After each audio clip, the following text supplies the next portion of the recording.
against a team they haven't been able to beat.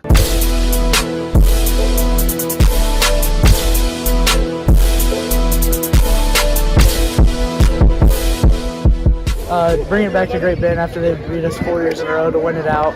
It feels great, but we got to go beat out Garden this week to secure the #1 seed 5A.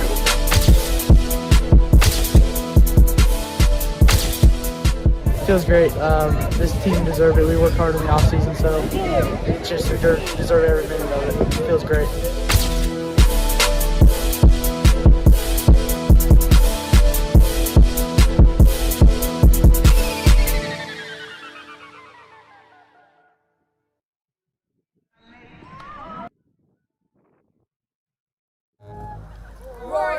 Roria, rip-a-rap, Great Bend High School. Roria, rip-a-rap, Great Bend High School, red and black. Hit it, raw, rip-a-rap, Great Bend High School, red and black.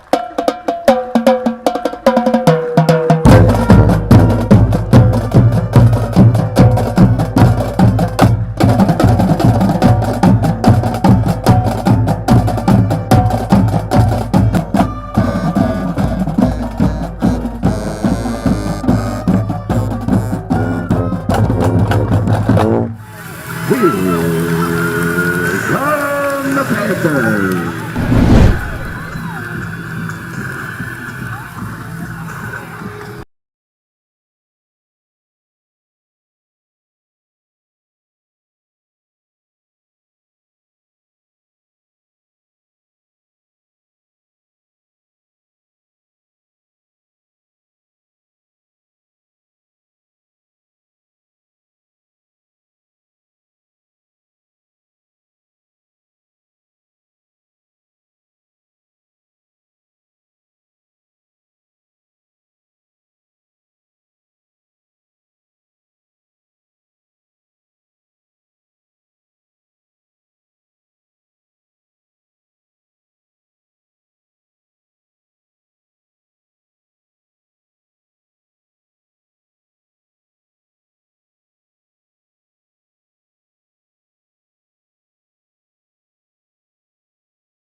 Panthers.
Improved over the last couple of weeks. The way that we were able to go out and handle a really good Andover team, we felt like that we've, some of the improvements have shown up, and that's what happens when you play tough teams. What happens when I think our teams have, if you look at our schedule, I think the teams we've played have over 50 wins if you add them all up. And when you play tough teams like that, you have a choice. You can either get better, improve, or you can kind of lay down and take your whippings, and we feel like we've done a good job improving. Speaking of the weather, you brought this up a little bit ago. It's supposed to be very rainy tonight. Any changes because of the weather? Have you had, at least for Great Bend, they've had ideal weather conditions this year. This will be the first really weather game all year long. Yeah, same for us. I mean, we haven't played in this, which is always you just hope in a game like this the weather isn't the factor. You hope the two teams can still play their game, and it's different now with turf. It used to be back in the day when you play in the mud. I mean, you just never know what's going to happen. But wind, rain, it's going to affect some things. You just hope that the weather's not the thing that determines the outcome of the game. Because the kids at this point in the season, both teams deserve to be able to put their best product on the field, and then the best team, whoever's best, deserves to move on, deserves to win. And so you hope it's not a big factor, but it probably will be a little bit. I don't know. We'll see. We plan on still doing the same stuff we normally do, and hopefully being able to beat the weather. Couple keys for HAYS High tonight? Just playing our game. I mean, we just, we have to be able to run the ball and do the things we do on defense. And we felt like last time the emotions of the game got to us a little bit. Some stuff that got to us early that we let affect us. And so we feel like we've matured and grown up in a little bit. And, we just don't feel like there's a whole lot of pressure on us anymore. Last time we were down there, we were the ones that had all the pressure on us. We were the ones that had the WAC championship sitting there that we hadn't given up in a while. And now we feel like, what the heck, we're the 9 seed, and we're going in to play a 9-0 team that's the 1 seed, and we could turn it all loose and see what happens. Talking with Tony Crow. He is the head coach of the HAYS High Indians. And good luck, Coach. Thanks, Mike. Appreciate it. You've been listening to the Panther Send-Off Show. It's brought to you by GB Tire. We'll be right back with more on B1043 The Point. Rosenberg Family Dentist.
Good evening, ladies and gentlemen, and welcome to Great Bend High School Memorial Stadium for tonight's regional playoff game featuring the Hayes High Indians and your Great Bend Panthers.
Green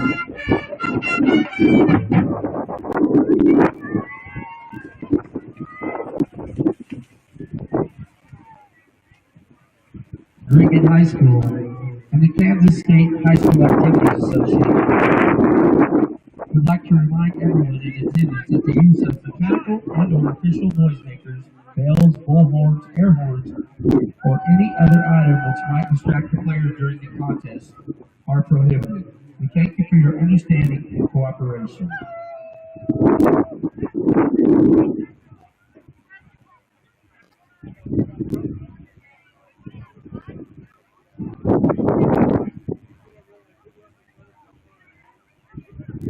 Craven High School Athletic Department would like to thank you for supporting the campus tonight for your attendance.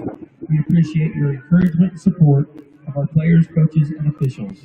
For the safety of all fans, we expect all students and spectators to sit in the bleachers and watch the game.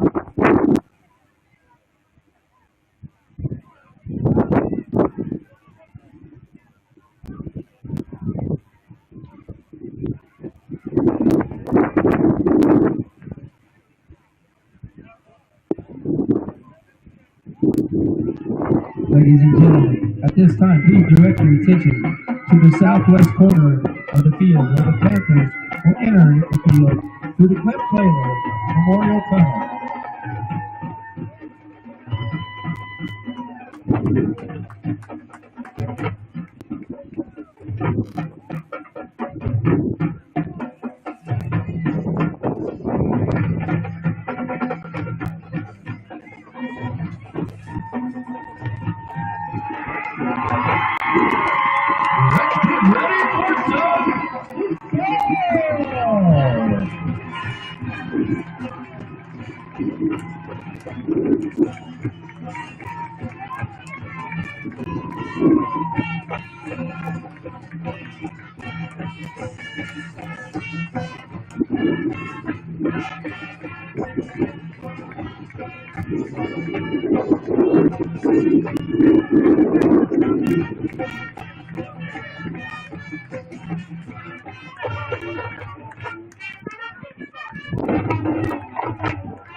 At this time, please stand if you are able. Remove your hats and place your hand over your heart and join the Panther Pride marching band under the direction of Mr. Grant Matthews as we honor America and all of our veterans and military personnel serving around the world with the national anthem.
Ladies and gentlemen, tonight for every touchdown the Panthers score, the Mariano Group will donate $50 to the Panther Athletics.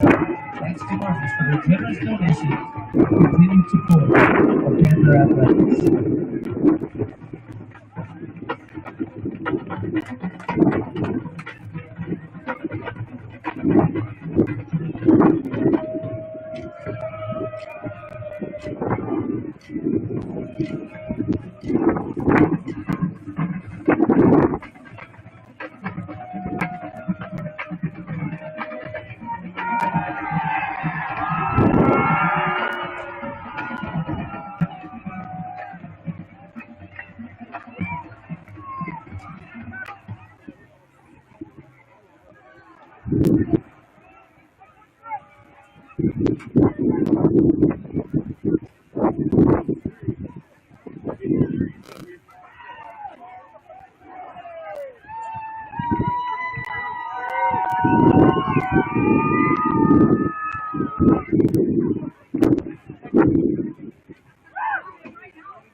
Ladies and gentlemen, the captains for this season. For HAYS, Cooper Lindley, Carter Graham, Dalton Myers, and Wyatt Kirkpatrick. For the Panthers, Daxton Mitton, Ian Dreamer, Owen Kaiser, and Trenton Kerr. Also, Aiden Davidson.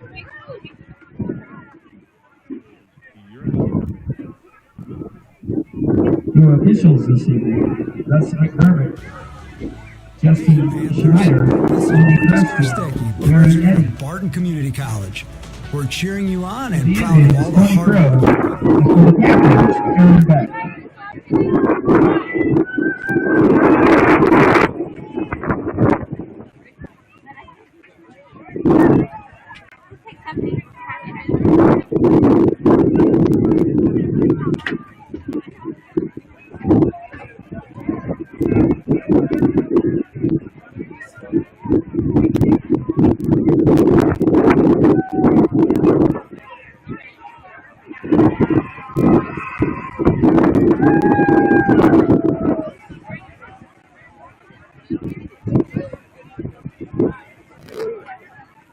HAYS is on the flip, closer to the first in the second half.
Calling games in earlier this year, and now look at it. Yeah, 45 degrees as the Great Bend Panthers take the field. They're dressed in their black uniform tonight, white numerals trimmed in red, and the HAYS High Indians in all white tonight, pants and jerseys. Some of the names you'll hear for the HAYS High Indians: Carter Graham is their quarterback. He's 5'11", 200-pound senior.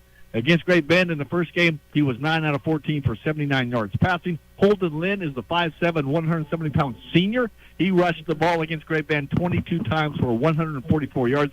On the year, Holden Lynn is just over 1,000 yards rushing as the HAYS High Indians have the football teed up on the left hash mark at the 40-yard line as the wind is straight out of the north now. It looks like it's been out of the east. Is that not out of maybe north seats?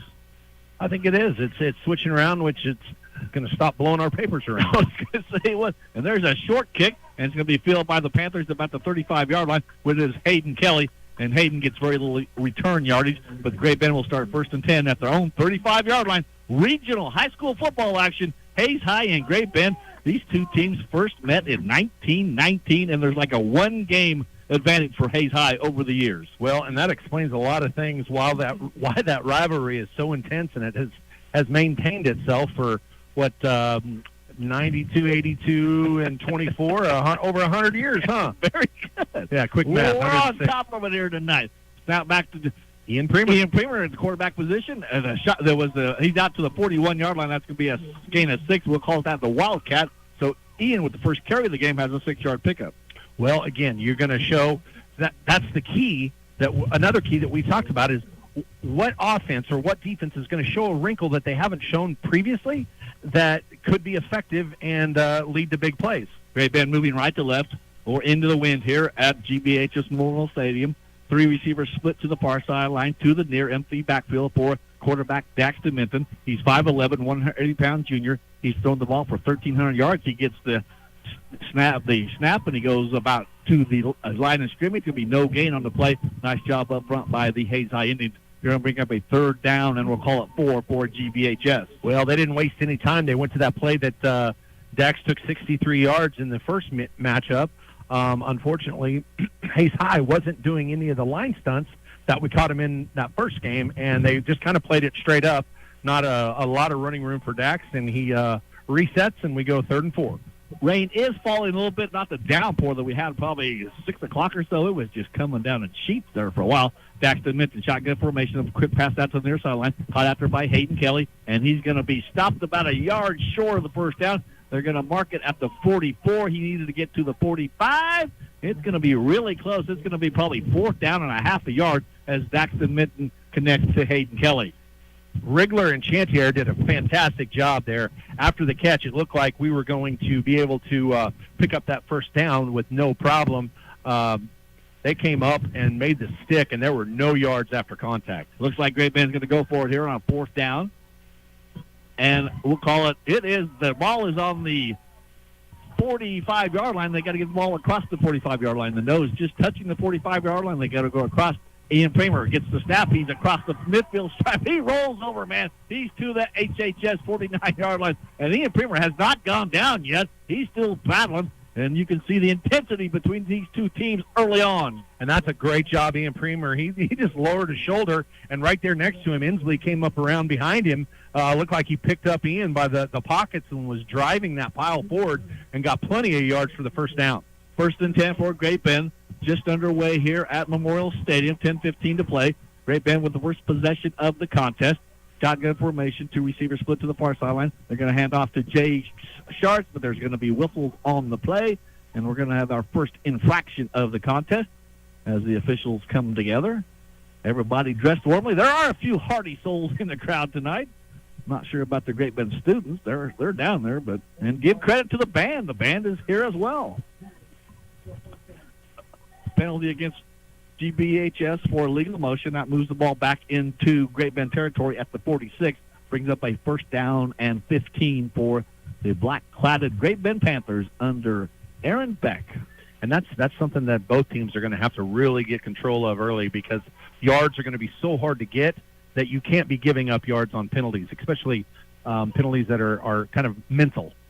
1st and 15, handoff to Jay Sharts. He breaks to the outside, and he's going to get a couple yards on the play. He's to the 48, and there's a lot of pushing and shoving going on there. They're going to mark Jace to the 47. We'll give him a pickup of 1, 2nd down and 9, or 2nd down and 14 for Great Bend. So you ask what's a little bit different? Well, on that play in particular, Hayes lined up. They're showing that they got 2 deep safeties over the top, and they're playing almost like a cover 2 or a quarter half. But at the snap of the ball, they're actually filling with an off safety to come up on run support and rolling almost to a man free. They're just letting those guys out on islands kind of team up and group up on their own. Black Panthers head to the line of scrimmage. They're right at the 47-yard line, right in the middle of the Panther logo. Ball goes through the hands of Daxton Minton, he's going to be trying to get out of trouble. He breaks one tackle. He heads to the near sideline and ends up across the midfield stripe and battling to the 48-yard line. Gets back to the original line of scrimmage, but Daxton Minton, that was trouble written all over, but Daxton made something out of nothing.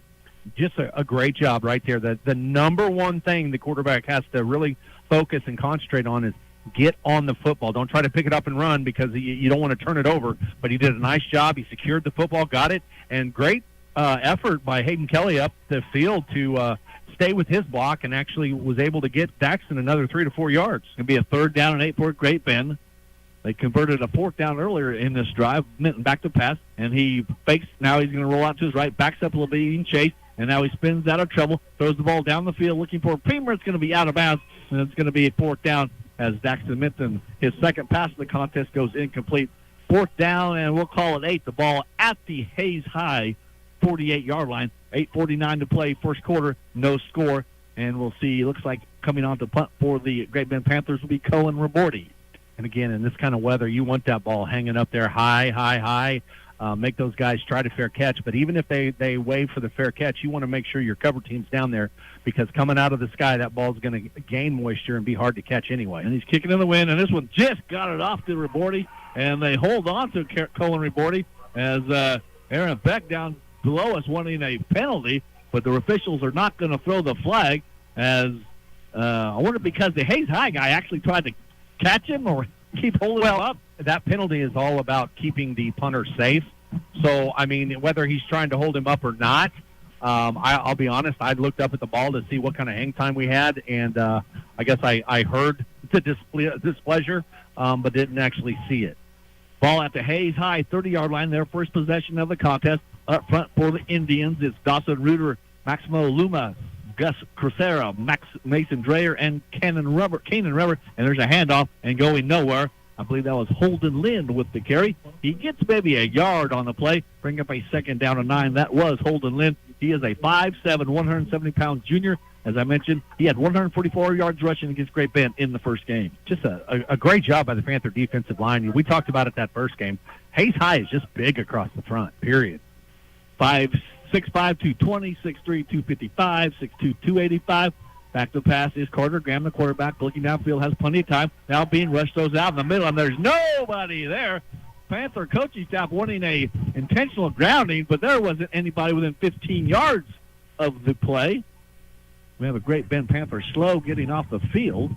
I believe we're going to have an injured Panther here, as it looks like to be maybe Carter Brown. No penalty flag on the play, so it's going to bring a 3rd down and 8 for the Hayes High Indians.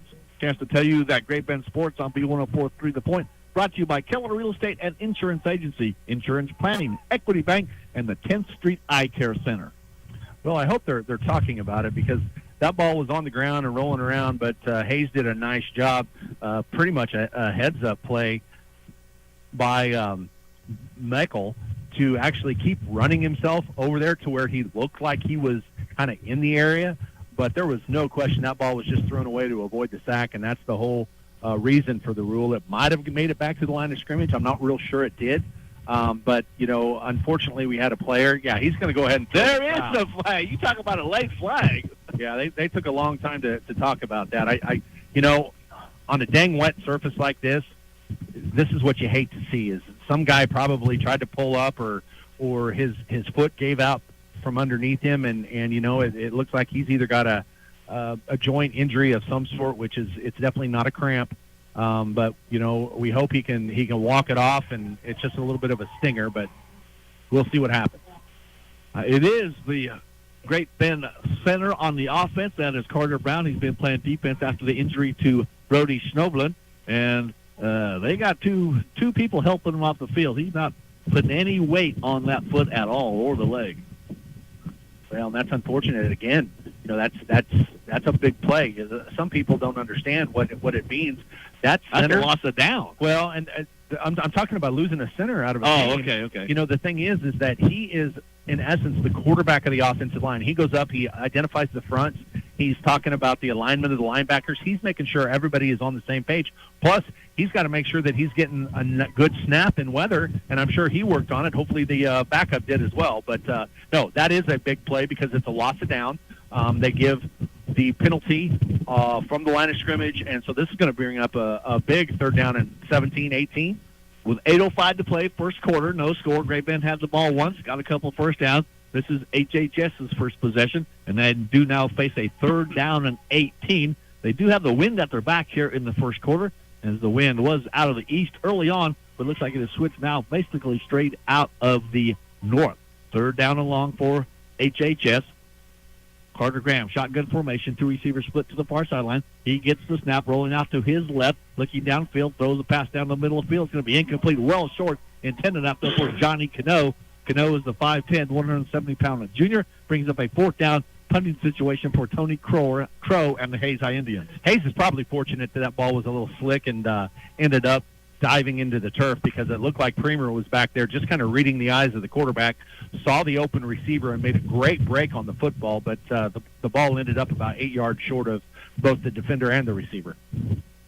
Looks like Carter Graham is the punter for Hayes High. Looks like he's in punt formation, back deep for the Great Bend Panthers.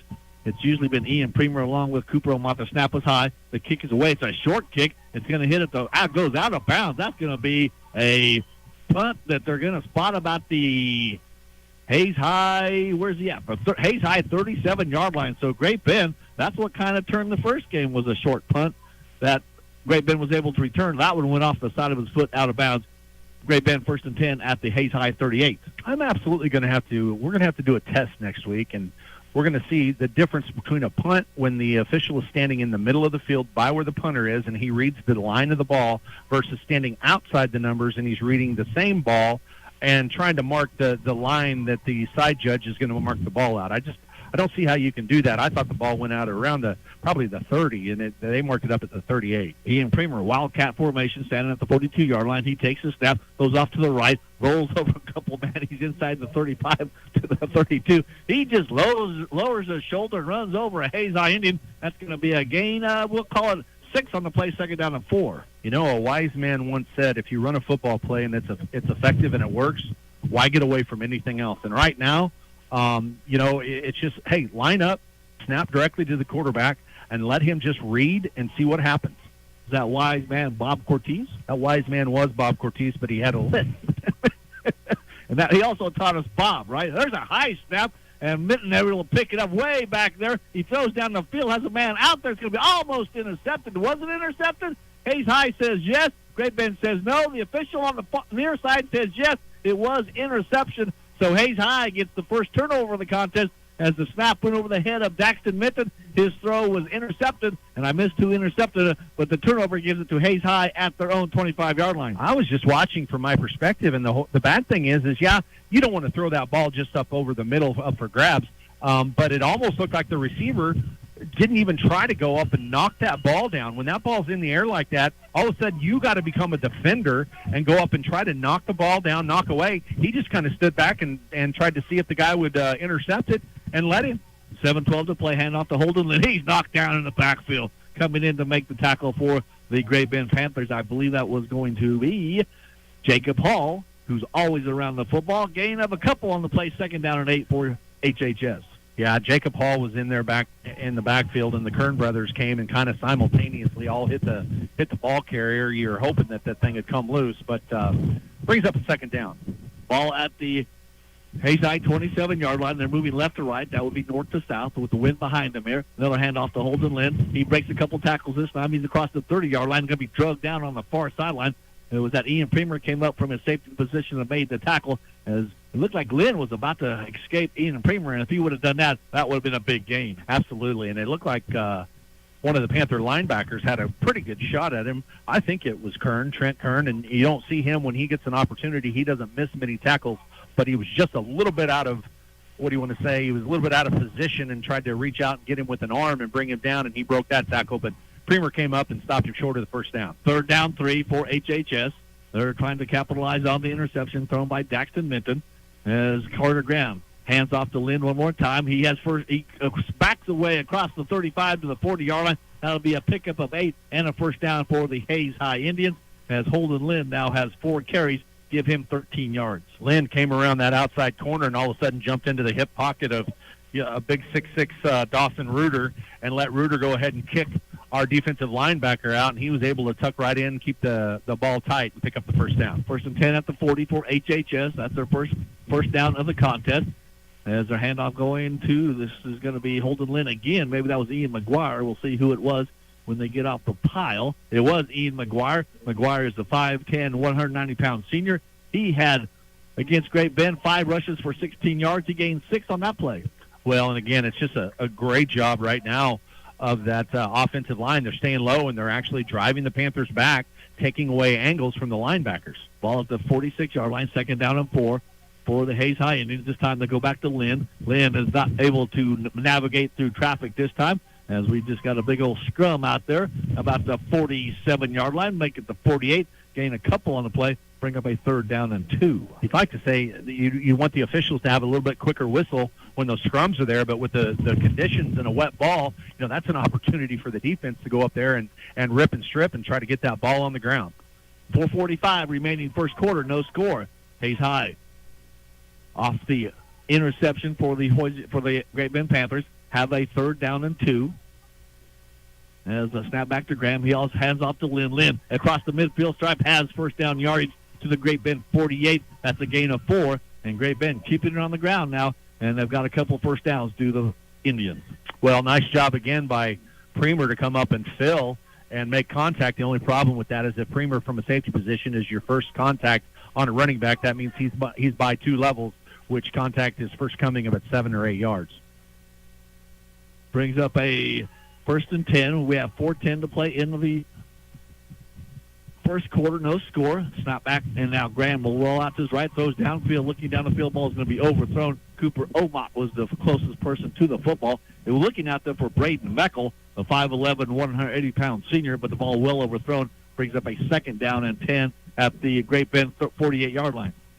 Graham, watching him throw the football, it almost like he's shot putting it. There's sometimes, and I was the same way when I played, when the ball gets wet and your hand gets wet, it's a little bird that sits in your ear and says, oh, you can't throw it like you normally do. It's going to slip out of your hands. And it's more mental than anything. You don't spin it, you shot put it. So look for that to be effective here coming down the wire. Hand off to Lynn, and Lynn to the Great Bend 45-yard line. Give him a gain of 3 on the play. That's going to bring up a 3rd down and 7. You can hear the wind rustling through Sean Bear's mic. Well, isn't that Oklahoma? Well, the wind comes whistling through the trees. That's my...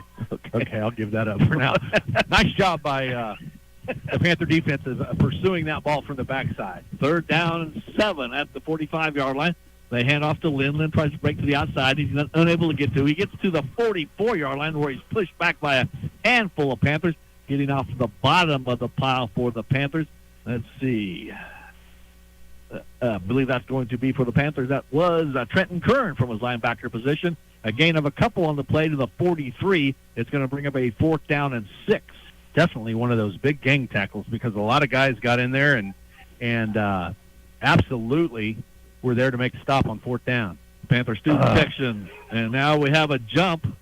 It's going to be an offsides against the Great Bend Panthers. It was Hayes High that hurt themselves in game number 1 with some penalties, and this time Great Bend a little impatient. Carter Graham able to draw the Panthers offside. It's a 5-yard penalty, going to bring up a 4th down and about a half a yard.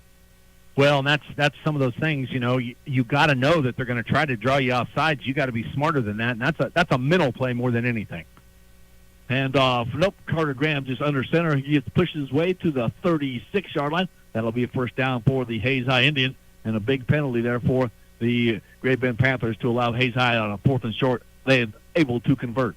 Make yourself a little asterisk on that.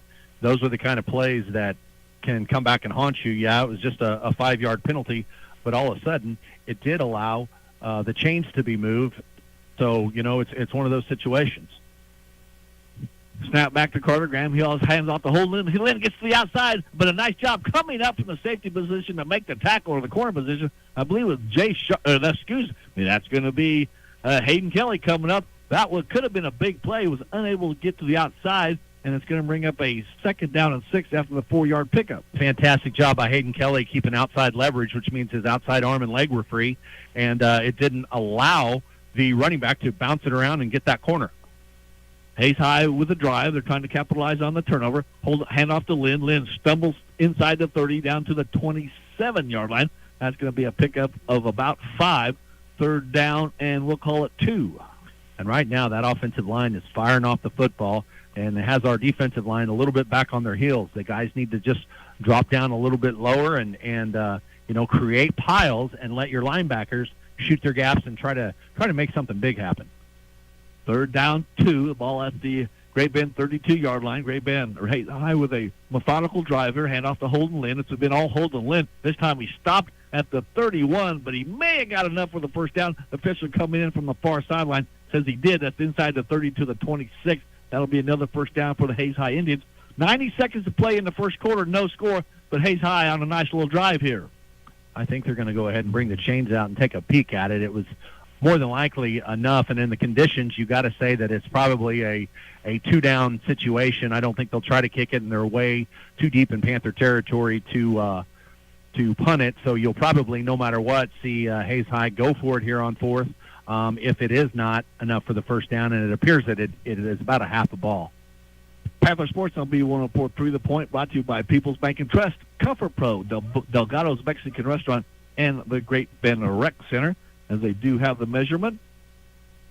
Still setting the chains here. We haven't had very few measurements this year. Not many at all. And here we go. We're going to pull it out, and Jet Step Baby's out. And it's going to be about, half a ball short. Okay, there you go. Brings up a huge 4th down play with a $1:25 to play. Great Bend had a huge goal line stand in the first game that really kind of turned the tide in that one. And see what the Panthers can do here on the 4th down and short. We've seen the Panther defense come time and time again, come through with big plays when, it looks like their back's up against the wall. These guys, they've got the guts. They've got the drive. They're well coached. Just look for somebody to step up big right here and hold them on the 4th down. See if Hayes High tries to draw a Great Bend offsides again as the chains get set on the far sideline. 4th down, 1:18 to play. First quarter, no score. Hayes with the best drive of the game thus far. Everybody stacked in the middle. Carter Graham will just go forward behind his center. That is Gus Cassar, and he has the first down. And it'll be, at least they have the first down according to Braden Meckel, but he's a Hayes High Indian, so he's obviously going to say that. And now for Great Bend, Owen Kaiser says, you didn't get it. But the man in the black and white official's shirt says, yes, they did. So Hayes High has another set of downs. And that's one of those situations where you don't want to get yourself into a position where you have to continually, with a wet football, try to run a quarterback sneak. That's when the ball typically can hit the ground when you're just trying to get 1 yard. That center quarterback exchange becomes pretty tough the further along that the game goes and those balls get wet. But the Panthers just got to stop leaving them in short, 3rd and shorts. Carter Graham, shotgun formation, receiver split to either side. Fake the handoff to Lynn. They're going deep down the field. Has a man out there. Johnny Cano with the catch and the touchdown. The Hayes High Indians score on a big play from 26 yards out as Carter Graham hits Johnny Cano for the touchdown. And for Johnny Cano, that is his 5th touchdown of the season. And Hayes High capitalizes on the interception. They take it about 75 yards, I believe it was, and they go up with 41 seconds to play in the first quarter. HHS 6 as we await the PAT. Hayes does a job of they're running the ball meticulously down the field, and all of a sudden they do a little play action. What happens is those cornerbacks have been coming up in run support and making stops, and your cornerback on defense there turns and looks inside, and guess what? The receiver runs right by him. They pull the ball away from the running back and throw it up over top. Perfect strike for a Hayes High touchdown. And they're going to go for 2 here, leading 6-0, as they'll hand off to Holden Lynn, and Holden Lynn is going to be stopped short. The ball does come loose. And it's going to be a failed 2-point conversion attempt for the Hayes High Indians. But with 41 seconds remaining in the first quarter, Hayes High takes the lead. It's 6-0 Hayes. We'll be right back with more from GBHS's Memorial Stadium. Panther Sports is powered by Equity Bank. They never forget. It is your money. The Great Bend Rec Center is a proud sponsor of this Great Bend High broadcast. And whether it be on the gridiron, courts, or the green, they would like to wish all Panther athletes competing this school year good luck. Go Panthers from the Great Bend Rec. Looking for the best carpet, upholstery, and tile cleaning? Magna Dry Cleaning Service is your go-to in Great Bend. They also handle water and fire restoration and job site cleanup. For a cleaner, fresher home or business, visit us at 18th and Main. Magna Dry Cleaning Service, your clean begins here. Great Bend Panther football is on your station that rocks. B1043, The Point. The Hayes High Indians 16-play drive took 6 minutes and 30 seconds off the clock, and they go 62 yards for the touchdown as quarterback Carter Graham hit Johnny Cano on the far sideline for the touchdown. The 2-point attempt was no good, and Hayes High leads at 6-0 late in quarter number 1. Again, you got to wonder, Great Bend had them on, was it 3rd and 6 or 4th and 6, and kind of let that offside penalty happen. Carson Moore kicking off. They come to Hayden Kelly, short on the left side again on the near sideline. Hayden holds on to the football, gets to the 35-yard line, and that's where Great Bend will take over this possession, now trailing. And the thing is, I have been to check, Great Bend has trailed very few times in the season. Well, it's one of those situations where they didn't have to be. If we'd have done a couple of things that last offensive possession, and again, we shot ourselves in the foot on that defensive possession with the 5-yard penalty, which went from 3rd and 6 or 4th and 6, to 4th and 1. Great Bend has a 34-yard line on a 1st and 10. Daxton Minton gets the snap back. Looks to the near sideline, comes to Ian Premer. Ian makes the catch. He's out across the 40 to the 42-yard line, and then he's kind of thrown out of bounds, and it's going to be a pickup of about 8 as Daxton Minton hits Ian Premer. Pretty nice little throw and catch there for a quick 9 yards. Panthers just snap it directly back to Minton, and Minton one-on-one down here on the corner throws it to his hot-handed receiver, 14, Ian Premer.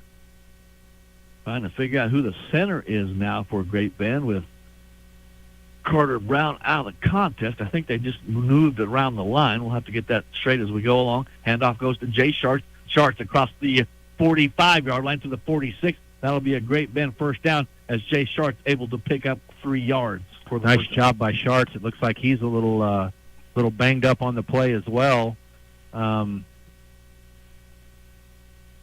Boy, from a team that has had very few injuries all season long, they've got a couple injuries here early on with 26 seconds to play in the first quarter. We need to take a timeout.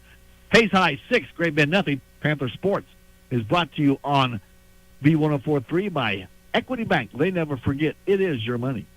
Sutherland staff and knowledgeable experts can help you plan any project. When it comes to home improvement and building materials, remember Sutherland's of Great Bend, a proud supporter of Panther Sports. Sutherland's helping America build it better since 1917. Freedom Claims Management Incorporated proudly supports Great Bend Panther Sports. Let the experienced and dedicated staff at FCMI customize a health insurance plan that fits your business needs. Whether you're a large corporation or small business on Main Street, Freedom Claims Management Incorporated has you covered. The official home of Panther football is B1043, The Point. Jay Sharps being helped off the field. Here are the Panthers starting running back, coming in with 729 yards. Thus far in this game, he's had a couple carries for 4 yards, but he's limping off the field now as it's going to bring up a 1st and 10 for Great Bend. They're at the 47-yard line of their own 47-yard line as handoff goes to Ian Premer around the right side. He makes a move. He's across the middle midfield stripe. He's going to be to the Hayes High 49-yard line. Ian Premer with a carry will give Ian 4 yards on the carry. 2nd down and 6. I like the way Ian's running that football. He's parallel to the line of scrimmage, and as soon as he sees the gap open up, he's planting that back foot and definitely diving up, and that looks like that'll be the last play of the first quarter. It is. The clock to our right says 3 yellow zeros, 6-0 Hayes. We'll be right back to Great Bend Memorial Stadium after this. Panther Sports is powered by Equity Bank. They never forget, it's your money. Advanced Truck and Diesel is proud to sponsor this Great Bend High Panther broadcast. Good luck to all the Panthers competing this fall. Work hard, represent our community well, and remember, at Advanced Truck and Diesel, we swing the big wrenches. Rosenberg Family Dentistry, proud supporters of Great Bend Panther Sports, provides top-notch dental care with advanced technology and expert training in implants and laser dentistry. Your smile is their priority. Rosenberg Family Dentistry. Get more out of life with a great smile. It's Panther Panther football on B1043 The Point. Back at Memorial Stadium in Great Bend, I believe Blaine Inslee has now moved to center, and Jose Bustamante, the 5'7", 250-pound senior, is playing the left tackle. We'll try to get that all straightened out here, but it's a second down for Great Bend. Call it second down and 6 as we start the second stanza. Pass on the near sideline out here to Jacob Hall, and Hall drops the football to bring up a third down and 7 ball at the 49-yard line in Hayes High territory. Again, a little bit of, I'm going to say some focus issue there. That ball was delivered right on the hands, but you just got to make sure, and you really got to focus and give extra attention to catching the football before you decide you're going to get up the field. Third down for Great Bend. They trail at 6-0 here as several substitutes come on the field for the Hayes High Indians on this third down along for Great Bend. Daxton Minton has 3 receivers split to the far sideline. Ian Premer out to the near sideline. As the snap is good, Daxton looking to Premer, who spins. The ball goes through his hands, incomplete. They'll bring up a fourth down play. Defending for the Hayes High Indians on the play, that was going to be Caleb Thompson. He's a 5'10" junior. That's when they're going to tell Daxton on Monday, you got to take what the defense gives you. Don't go up to the line of scrimmage and think ahead. They had 3 guys over here on Premer's side, and basically it was 3-on-1 on the wide side of the field. All you need is 6 yards. Go ahead and give it to a guy and see what he can do up there on the wide side of the field. He had a couple of guys open. That's one he'll look at and want back. Colin Ravorti gets the punt away. It's going to hit at the 20-yard line, take a Great Bend roll inside the 15, out about the 13-yard line. That's where Hayes High will take over this possession. Hayes High capitalizing on that interception. They drove 16 plays their last drive, 6 minutes and 30 seconds, and it was a 26-yard touchdown pass from Carter Graham to Johnny Cano. See if the Great Bend defense can get a 3-and-out here or even a turnover. Well, it's one of those situations. The defense just, they need to go out there, and they really didn't. Hayes High didn't fool them anything. They didn't run anything really quirky. They just lined up and came and right between the tackles and slipped a play action in there. Light rain still falling out here at Great Bend Memorial Stadium. Just underway, second quarter. Hand off to Holden Lynn. Almost lost the football. He's going to be knocked down as he crosses the 15 to the 16. Getting off the bottom of the pile for the Great Bend Panthers, that is going to be Jacob Hall. And go ahead. That's kind of a read option that Hayes is doing where the quarterback and the tailback are meshing in the back, and the quarterback's reading the end man on the line of scrimmage. And if he comes up the field, he lets the running back take it. If the guy kind of hangs around on the field or slides in on the running back, he'll pull that and get around the outside. Ball out to the 16. Handoff going to Holden Lynn. He makes a couple men miss, and he's going to be drugged down. Still battling. He gets out to the 20-yard line. Holden Lynn is that 5'7", 170-pound junior running hard. He's to the 20. And it's going to bring up a third down and 3 for HHS. Again, nice job of scraping yourself down the line of scrimmage by Trenton Kern there. And unfortunately, when he came off the edge, he met the running back in the backfield, but he was a little high at that point. And advantage running back who's running low with his pad level at the waist. Great Bend with one receiver split to either side, 2 backs in the backfield. They hand off. This time it's going to be running, and he breaks into the secondary. He's at the 40. He's across the midfield, striking the 50. That's Ian McGuire, and going to be chased down from behind, but no! The tackle is missed, and McGuire will go the distance. That's an 81-yard touchdown run by Ian McGuire, the 5'10", 190-pound senior. He goes the distance. No flags on the play, and Great Bend now trails Hayes High 12-0 as we await the PAT. McGuire just kind of busted through that right side. Again, that Hayes High offensive line right now is winning the war in the trenches. And, man, when he got out there, he turned on the jets. It looked like a couple of the Panthers might be able to run him down from behind. It looked like Hayden Kelly at the last minute at about the 15-yard line dove and tried to get an ankle, but didn't come up with it, and the Panthers find themselves behind another touchdown. Like Hayes High will go for 2 again. They lead it now 12-0, 10-17 to play in the second quarter.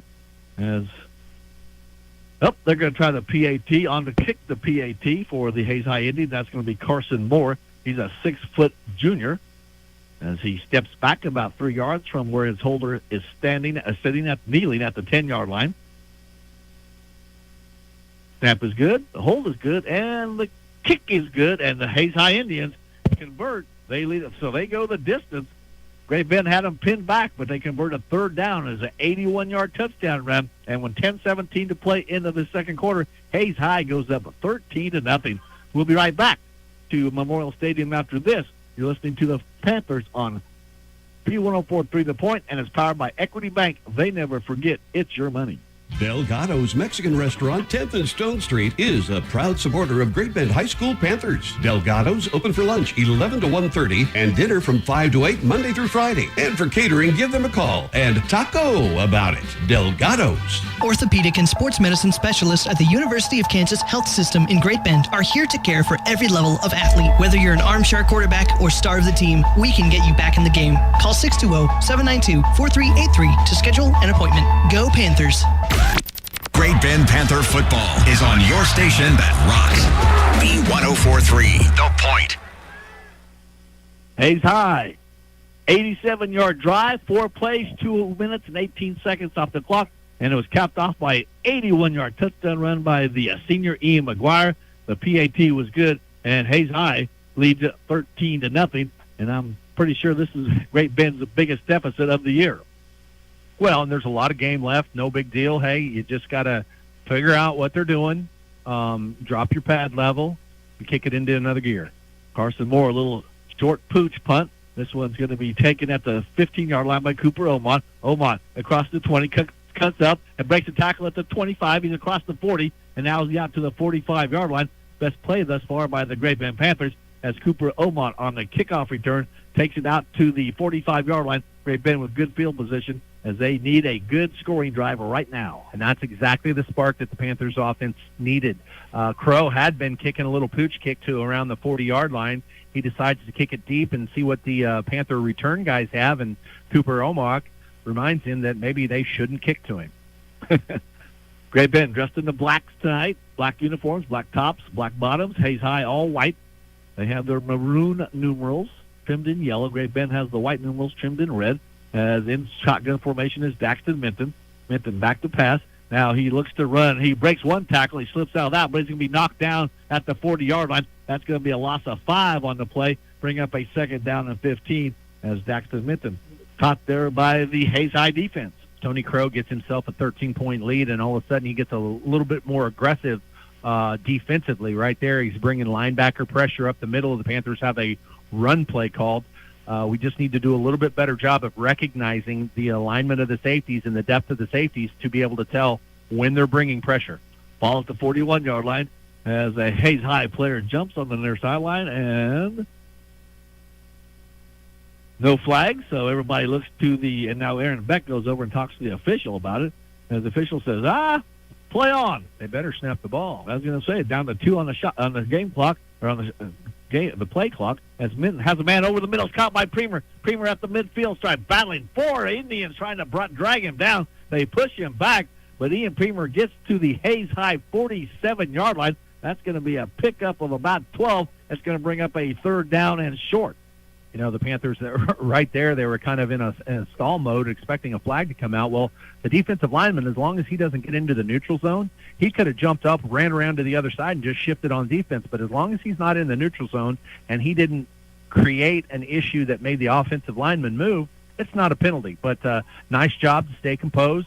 Dax Minton initially wanted to throw the curl quickly to Premer. Premer did a nice job of reading that outside linebacker, sliding in, and taking advantage of the middle of the field. Looks like they're in the Wildcat. Premer gets it. He makes a man miss. He has first down yards. He's into the secondary and tripped up. Nice touchdown saving tackle there by the Hayes High Indians. That was Johnny Rigler with the tackle, but Ian Premer has first down yardage for Great Bend all the way down to the Hayes High 31-yard line. That's a pickup of 16 for the Great Bend junior. My goodness, when you talk about lead blocks, number 7 out there, Kel Kern, came and brought a 2x4, brought the wood, and laid a huge hit on that first linebacker that showed up outside, which allowed Premer to get up inside, stay skinny, and pick up big yardage. 8:15 to play second quarter, correction. Hayes High on top of Great Bend by a score of 13-0.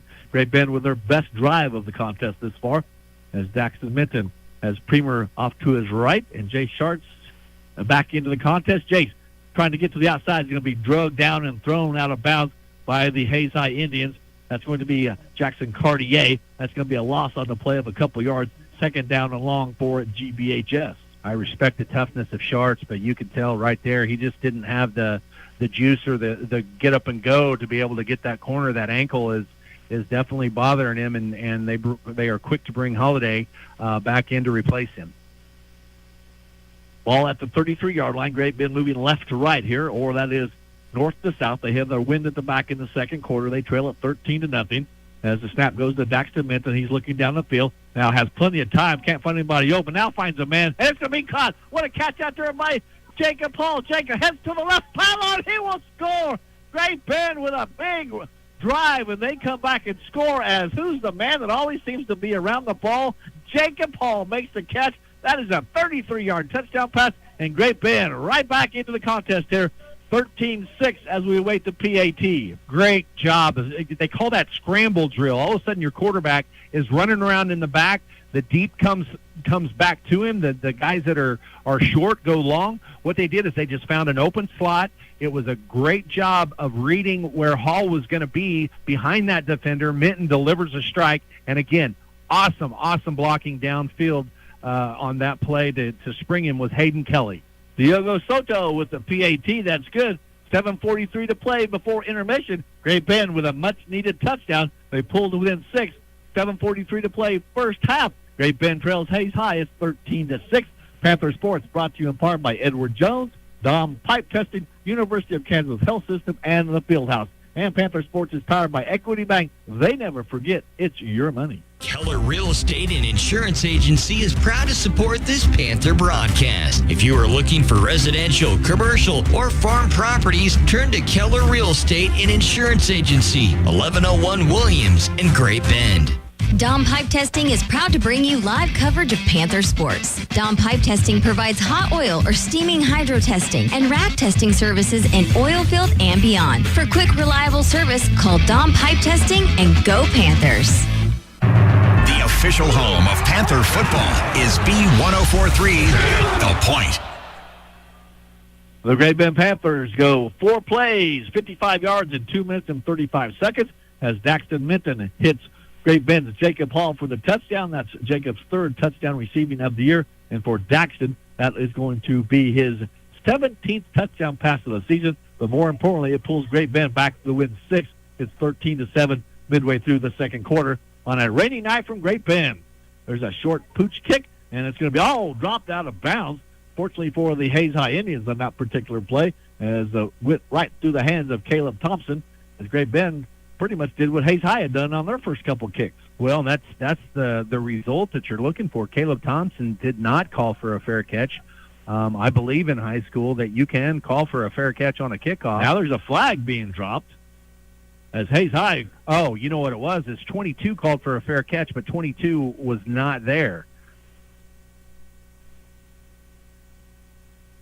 So it will be against the Hayes High Indians, and that's going to back them up a few yards. We'll mark. Let's see. That's going to be a big one. 10 yards, maybe. We'll see.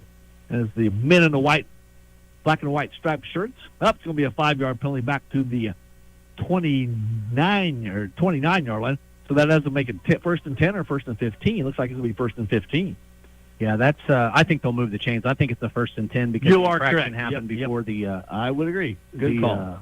The ball transferred possession, but yeah, Dalton Myers signaled for a fair catch, and he was 10 yards away from the play, and I think that's what they called the infraction on.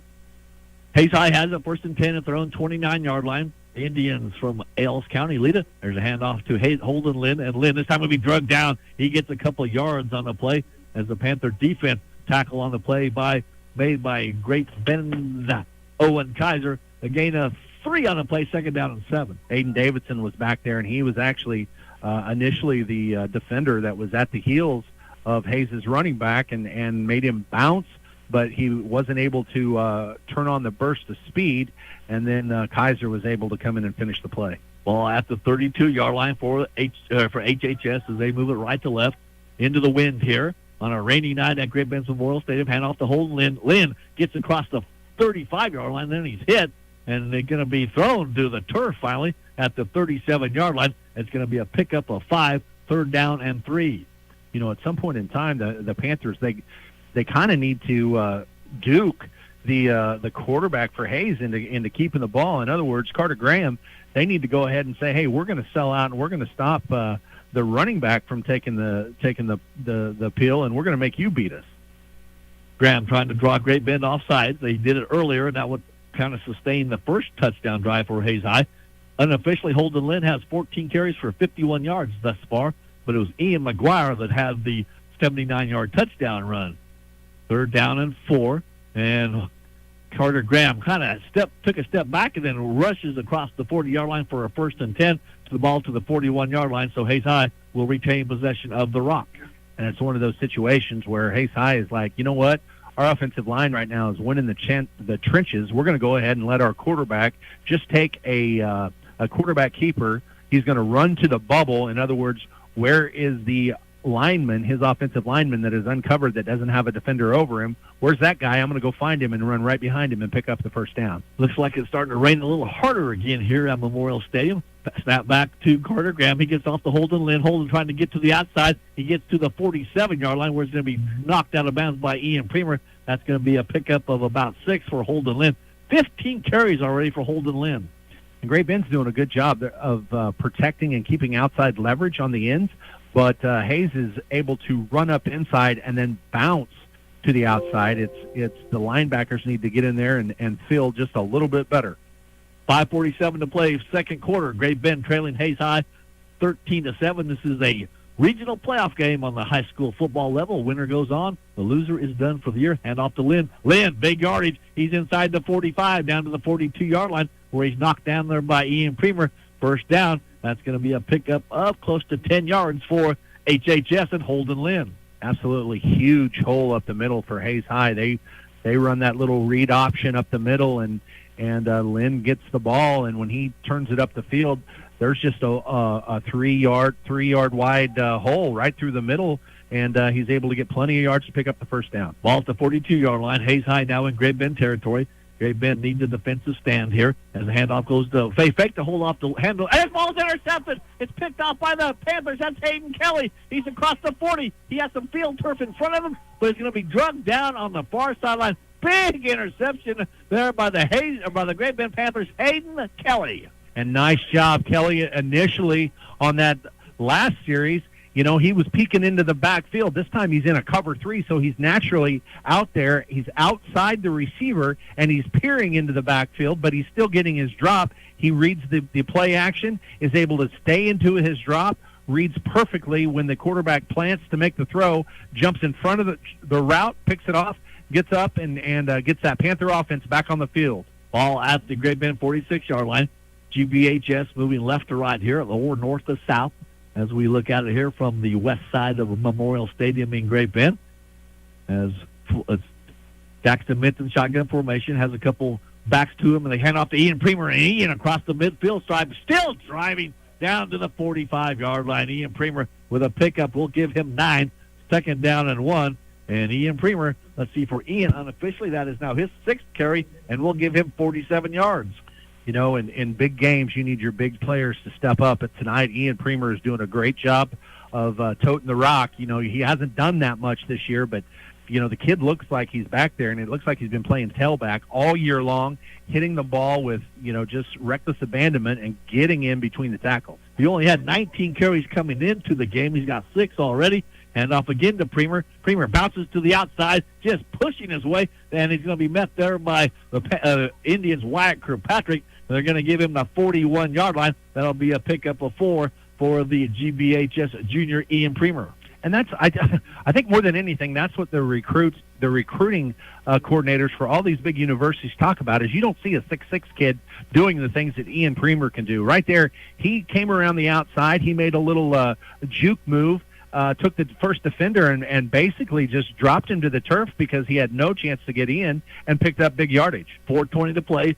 2nd quarter, Great Bend trailing 13-6 as a little reverse end around, and it goes nowhere. It's going to be a loss on the play. Ending up with the football was going to be, I believe that's going to be Hayden Kelly or Jacob Hall? It looked like Jacob Hall was coming back across the formation. You know, man, with the weather conditions, that's you're kind of having three different people touch the ball when really you're lucky to get a good exchange to the quarterback and a handoff. That's taking a little bit of risk. That's a loss of 3 on the play. Second down and 13 for Great Bend, as in shotgun formation is Daxton Minton. Now they all look to the near sideline as the players and coaches go through signs. 3:33 to play in quarter number 2. Hayes on top of Great Bend by a score of 13-7. Snap back to Minton, looking down the field. Now has to scramble, and is going to be backed all the way up. Now rolls out to his left, has some yardage in front of him. Looking down the field, if he wants to run, he can. He's inside the 40. Tiptoes along the sideline, down to about will be close to the first down sticks. We'll see where they mark him out of bounds. Looks like they may mark him back at the 36. So that'll be a 3rd down and 5 when Great Bend comes to the line of scrimmage, ball at the 36.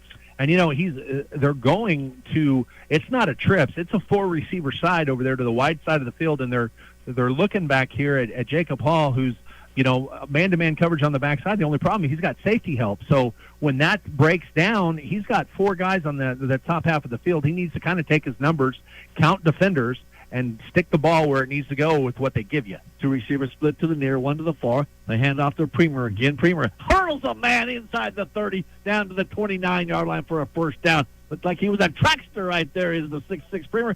7-yard pickup. First down, GBHF. Now, that is just no way. He runs, and he sees the defender kind of coming in at him, hurdles him, jumps over the top. Now, he didn't do it like the Philadelphia Eagle guy last That was crazy. He jumps and turns backwards. That was but, nuts. you know, you want to talk about an athletic play. Hey, more importantly, that offensive line right now has lowered their pad level and are getting great movement on the defensive linemen for Hayes High. And after a little bit of a let-up in the rain, it's coming down again with 2:50 to play in quarter number 2. Snap back to Premer, who is in Wildcat formation. He falls inside the 25 down to the 24-yard line. That'll be a pickup of 5 for Ian Premer. Unofficially for the Great Bend Junior, 9 carries now and 63 yards. As we may see a lot of Ian Premer here as the weather continues to get worse again. I thought you said this was over. Well, I don't know. It's a gale has come through, and all of a sudden, you know, we've got that perfect storm that is. Yeah, you look at the radar, and really there's nothing on the radar right now. It's all moved well north of I-70 and over by I-35, but I'll guarantee you we got some water coming out of the sky right now. Cale Kern in the backfield. Snap back to Ian Premer. Ian gets inside the 20, breaks free, makes a man miss. He's at the 15 and just tripped up. Not sure if it was somebody who tripped him up or he tripped over his own feet, but Ian Premer inside the 15. That'll be a pickup of about 10 as they're going to mark it at the 13. I've got one thing that I'll tell Ian Premer. Find number 7 and get on his hip. Cale Kern right there, again, absolutely blew up the linebacker that came up in support. Premer tried to bounce that around to the outside. There was nothing there. Cale Kern had opened up the hole back inside. Premer reverses his field, comes across, and again, when he plants and gets north and south, the kid just turns it on the jets. Buck 45 to play first half. Great Bend trailing it, but they're driving. They're down by 6 points. Is now following the blockers. That was Jay Shorts. He's knocked down there. It's going to be a gain of maybe a yard or 2 on the play. Brings up a 2nd down, and we'll call it long. As now Aaron Beck will call a timeout. 1:24 to play in the quarter number 2. Hayes High 13, Great Bend 7, but the Panthers having on the Hayes High 13-yard line. Panther Sports on B1043, brought to you in part by Scott's Welding Service, the Fieldhouse, American Plains Co-op, and Farmers Bank and Trust. Great Bend Sports also brought to you by Equity Bank. They never forget, it's your money. Great Bend Ready Mix has been serving Central and Western Kansas since 1979. Their concrete pumping trucks are ready for a job of any size. Just north of the tracks on South Washington. Every solid foundation starts with a call to Great Bend Ready Mix. Find out more at greatbendreadymix.com. Service from people you know, quality products and professional installation. That's Kern Floor Service. Stop by Kern Floor Service and browse through the different selections of flooring from laminate to vinyl, carpet, wood, and ceramic tile. Kern Floor Service, 908 Coolidge in Great Bend. It's Panther football on B1043 The Point. Back at a rain-soaked Memorial Stadium in Great Bend, Hayes High got an interception, and they capitalized, turned that into a touchdown. Great Bend trying to return the favor here as it's 13-7 GPHS trailing with $1:24 to play in the second quarter. And the rain falling hard again at 19th and Morton. 1:24 to play. They're going to have 4 receivers split to the far sideline, and all alone on the near side is Jacob Hall. Daxton Minton, shotgun formation. Second down and 9 after the 1-yard pickup by Jacob Hall. Ball on the turf. Daxton able to pick it up, tries to break a tackle, and is going to be drugged down there by the Hayes High Indians. That's Jackson Cartier. Hayes High is not bouncing anybody out there to that 4 receiver side. They're trying to guard them with, in essence, 2 guys within the 5 yards. And so the Panthers really, when they try to, what they're trying to do is spread the field, get the numbers right, but the numbers aren't right. They've got to be able to have an option or an audible play to be able to just throw it to the inside receiver and let him go do his thing. Loss of 4 on the play brings up a second down and 13. Final minute of the first half. Minute back to pass, goes to the far sideline. Open is Hall down the end zone. He's going to be incomplete. Just couldn't quite have that right foot in the black end zone. It touched the white line. Incomplete pass brings up a huge 4th down and 13 for Great Bend. Final 43 seconds of quarter number 2. Daxton did a good job of fitting that ball over there between the defender and the sideline. There wasn't much of an angle to get that ball dropped in there, and he did. Unfortunately, Hall just couldn't get that second foot down. Great Bend in all black, Hayes High in all white. Great Bend moving left to right here in the second quarter. Big play here, a 4th down and 13. Final 43 seconds of the first half. Great Bend trying to. And now we're going to have a timeout on the field. It's going to be taken by head coach Aaron Beck of the Great Bend Panthers. We'll go ahead and keep it right here. 42 seconds remaining, quarter number 2. Great Bend trailing Hayes High 13-6. Great Bend. Hayes High got on top first, 6-0. The PAT was no good, but they scored on a touchdown pass from the quarterback Carter Graham to Johnny Cano, going for 26 yards. As I mentioned, the PAT was no good. Then they got a big play and an 81-yard touchdown run by Ian McGuire. That put the Hayes High Indians up 13-0 after the PAT. And then Hayes and Great Bend able to come back with 7:43 remaining before intermission. They got a touchdown pass from a Daxton Minton to Jacob Hall, going up 33 yards. That made it 13-7. And then Great Bend with an interception trying to drive down, but they face a 4th down and 13, the final 43 seconds of quarter number 2. Big play for the Panthers here because they, they've driven down. They've got themselves in a situation where they can answer. Now it's a 4th and 12. This is basically going to be a glorified short field Hail Mary type play. Again, they've got the 4 receivers over there, and again the matchup and the numbers are favorable. Look for a little screen and pick for Ian Premer. Daxton Minton gets the snap, looking over the middle, throws. It has Jacob Hall in the middle of the end zone, and it's going to be knocked away, incomplete. Defensively back there for the Hayes High Indians, that is going to be Caleb Thompson. Caleb Thompson made a few big plays here for the Hayes High Indians. So with 38 seconds remaining, HHS gets the ball on downs. Well, and that's unfortunate because it did look like Hall was open on that backside post. Again, the free safety had moved over to the 4 receiver side, and the Panthers are trying to isolate onto the backside. You'd just like to see them just go ahead and take a shot on the end zone with their best target, Ian Premer. See what Hayes High does here in the final 38 seconds.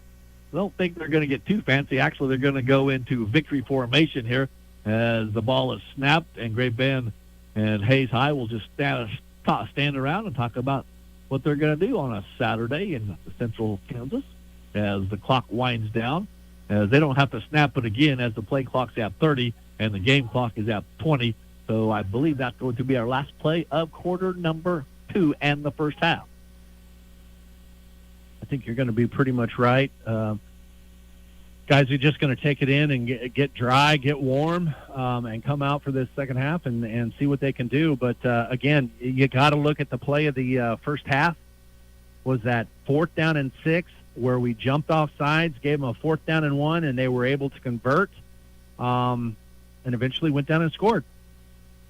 24 minutes in the books. Hayes High on top of Great Bend. It's 13-7. The winner moves on. They will play Hutchinson on next week. The loser will pack up the uniforms for the season and talk about it over the off season. halftime score. Great Bend trailing Hayes High. It's 13-7. Panther Sports is powered by Equity Bank. They never forget it's your money.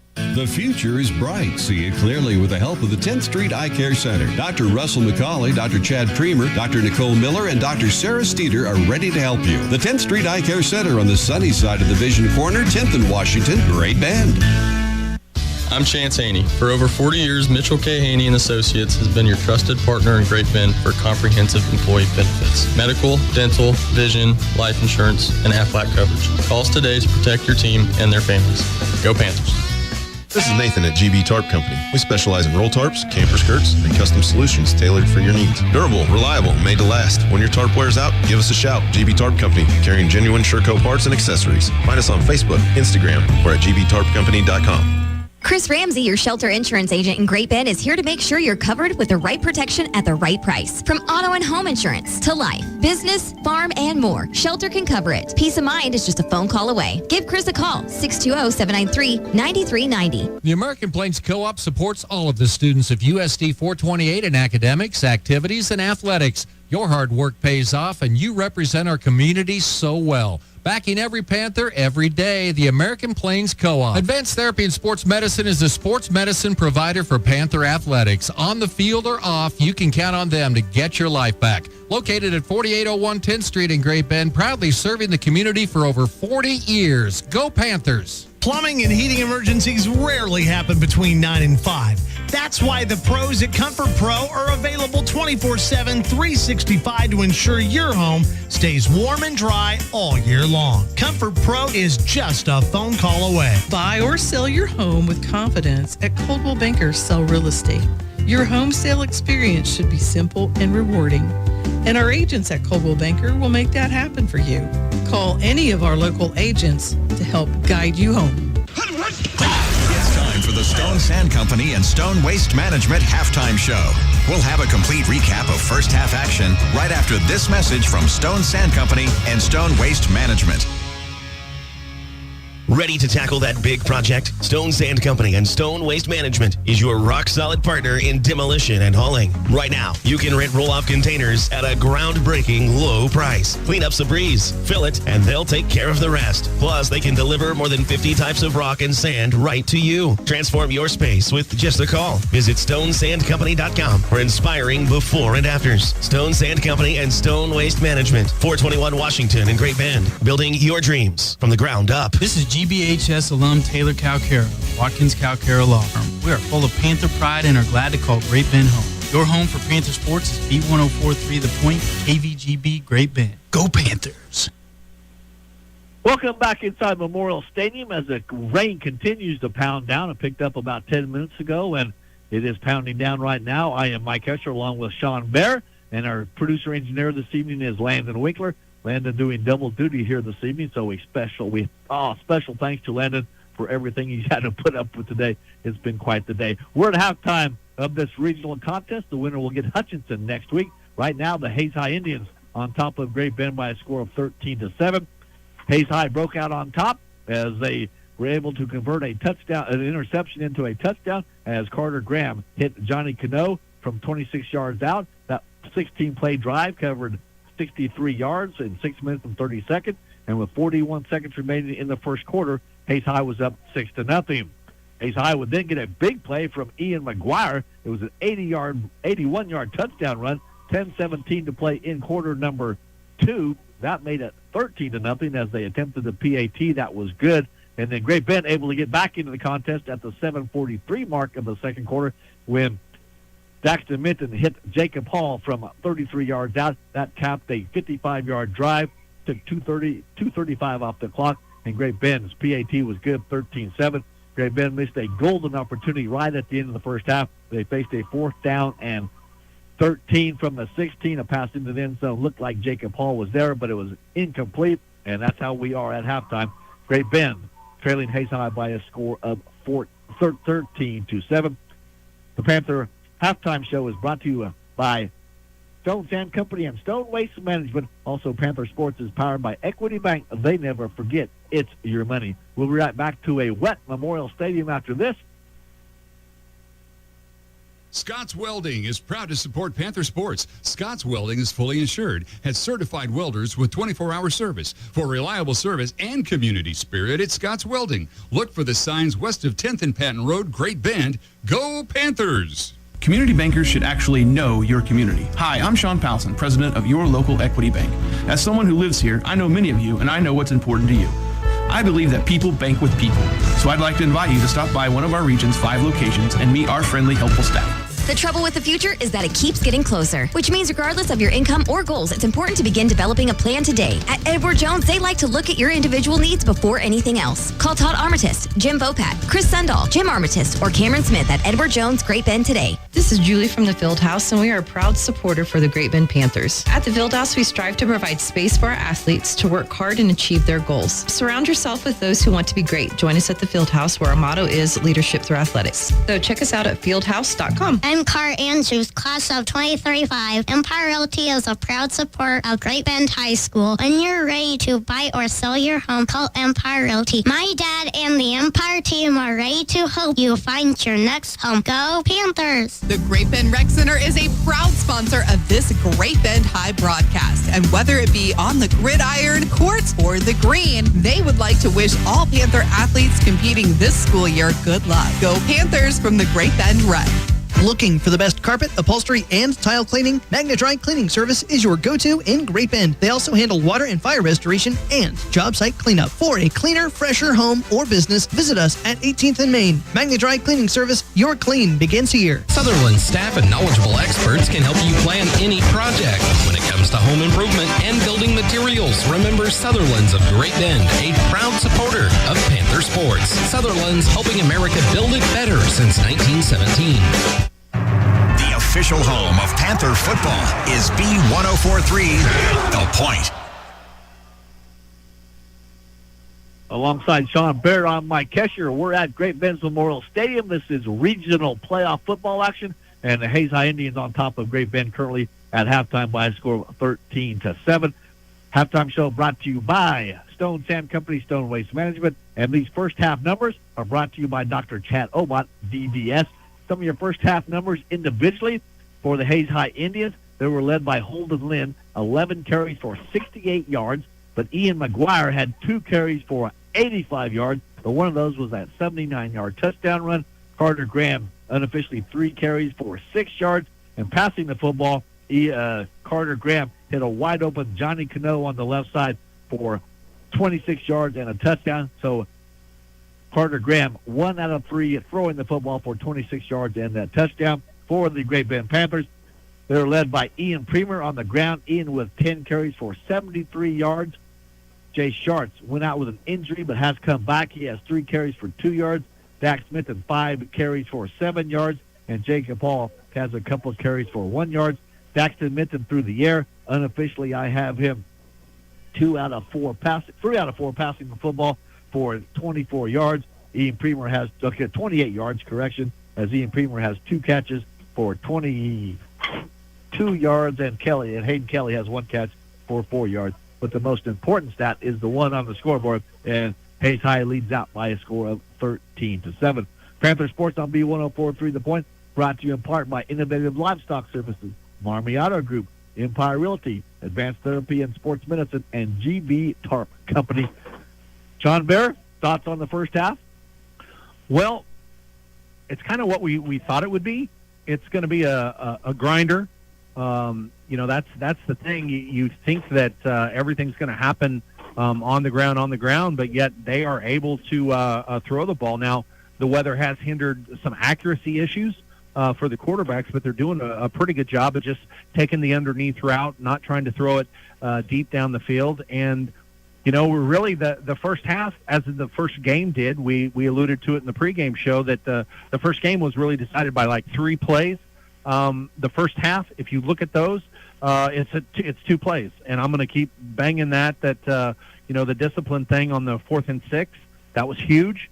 And then we give up a 79-yard run to Lynn down the sideline. And really, you take those 2 plays out, and, it's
We swing the big wrenches. Rosenberg Family Dentistry, proud supporters of Great Bend Panther Sports, provides top-notch dental care with advanced technology and expert training in implants and laser dentistry. Your smile is their priority. Rosenberg Family Dentistry. Get more out of life with a great smile. Delgado's Mexican Restaurant, 10th and Stone Street, is a proud supporter of Great Bend High School Panthers. Delgado's open for lunch 11 to 1:30 and dinner from 5 to 8 Monday through Friday. And for catering, give them a call and taco about it. Delgado's. It's Panther football on B1043 The Point. And welcome back inside Memorial Stadium. Hayes High leading Great Bend by a score of 13-7 at halftime. The halftime show brought to you by Stone Sand Company and Stone Waste Management. Panther Sports also brought to you in part by Freedom Claims Management, Coldwell Banker, Sell Real Estate, Advanced Truck and Diesel, and Next Tech. It is a lead for the Great Bend, or for the Hayes High Indians. They led 6-0 after the first quarter, 13-0 midway through the second quarter before Great Bend able to capitalize on an interception. They took the ball 70 yards, and they scored on a touchdown pass. So Great Bend got back into the contest, but the big one I think is going to be right there at the end of the first half, Sean Barrett. Absolutely. That's one that we would have loved to have taken a lead in at halftime. Kind of a little bit, I'm going to say a tough play call on third down when we tried to spread the field, and there were still 6 guys relatively within 7 yards of the ball against 5 blockers. Didn't come to fruition, and we lost a couple of yards, and then we had a really good play call there on 4th and 13 from the 16, and unfortunately the ball might have been thrown just a little bit behind, but it was definitely on the receiver's hands. But the safety came across and made a great play to knock it away at the last minute and keep us out of the end zone. Great Bend trailing 13-7 as the rain and the lights across the way just kind of swirling, and you got to give credit to everybody who's here tonight. Concession stand workers, the band, the officials on the field, the hearty souls in the stands.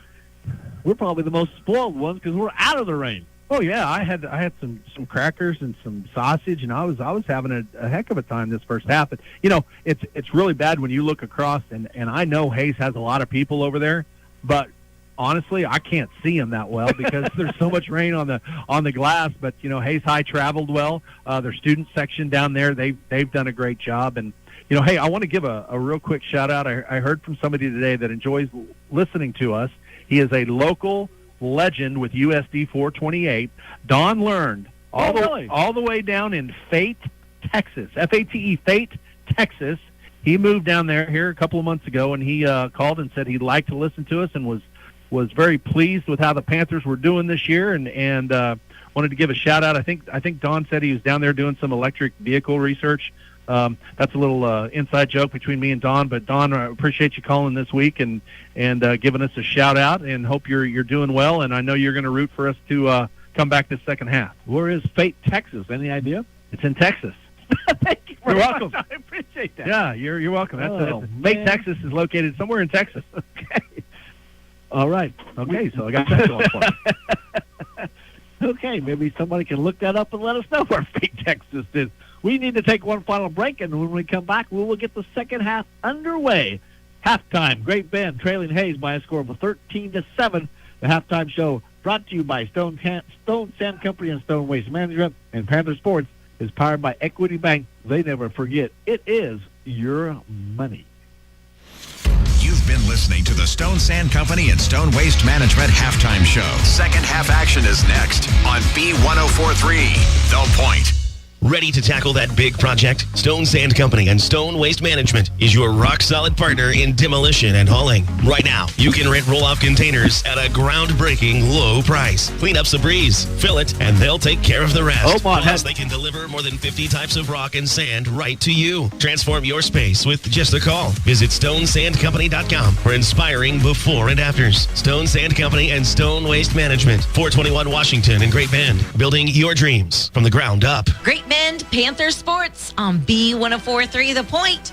Brought to you by Keller Real Estate and Insurance Agency, Equity Bank, the 10th Street Eye Care Center, People's Bank and Trust, Comfort Pro, Insurance Planning, Delgado's Mexican Restaurant, Edward Jones, Dom Pipe Testing, and the Great Bend Rec.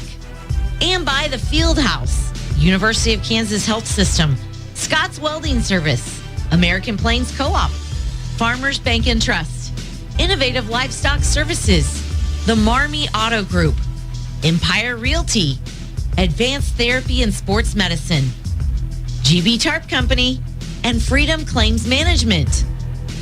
Panther Sports also brought to you by Coldwell Banker, Advanced Truck and Diesel, Next Tech, Stone Sand Company, Stone Waste Management, Rosenberg Family Dentistry, Sutherland's, Great Bend Ready Mix, Kern Floor Service, Magna Dry Cleaning Services, Shelter Insurance, Chris Ramsey, and by Mitchell K. Haney and Associates.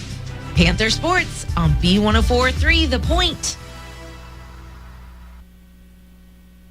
Welcome back inside Great Bend's Memorial Stadium alongside Sean Bear. I'm Mike Hesher. Our producer engineer this evening is Landon Winkler. Halftime, Great Bend trailing Hayes High by a score of 13-7. As we get set for the final 24 minutes, it will be the final 24 minutes of the season for one of these teams. The other team will move on to play Hutchinson next week in a sectional game, I believe they call it, on the high school level.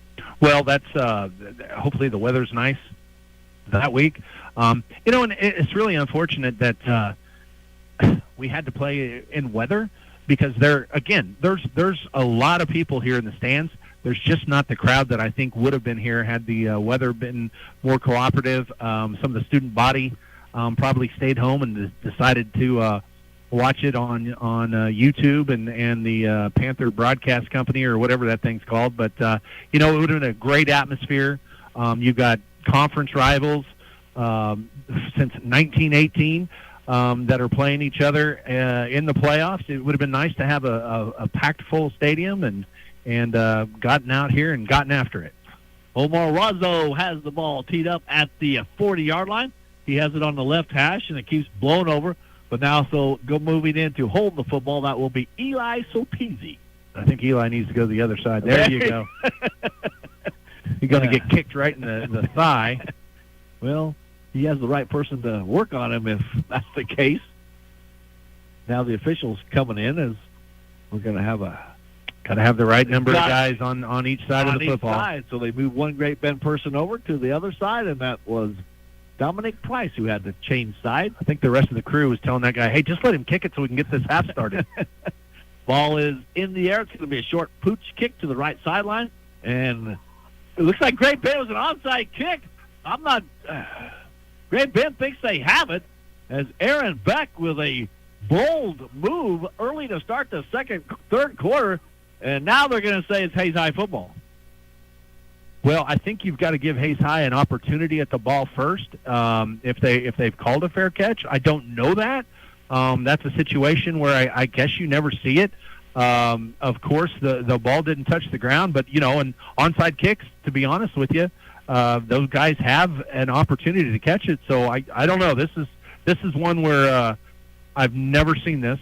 So we're going to have to see what the call is. There is a flag on the play. They're going to say it's illegal touching, that we touched it first. But the thing is did the ball travel 10 yards? Yes, it did.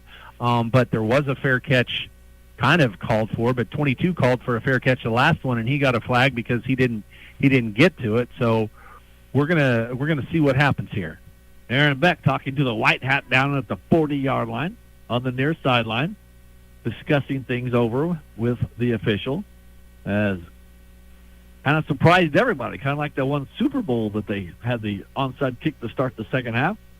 And it looks like it will be Hayes High football, and they have it spotted at their own 49-yard line right now, so Hayes High will have good field position here to start this second half. Well, again, we had talked earlier. I'm going to guess that official's name is Lowell, and Coach is telling him that he loves him, that he loved the call, because he's very calm about it. Now he's kind of accepting it, but we'll go from there, and it is going to be a first down Hayes High.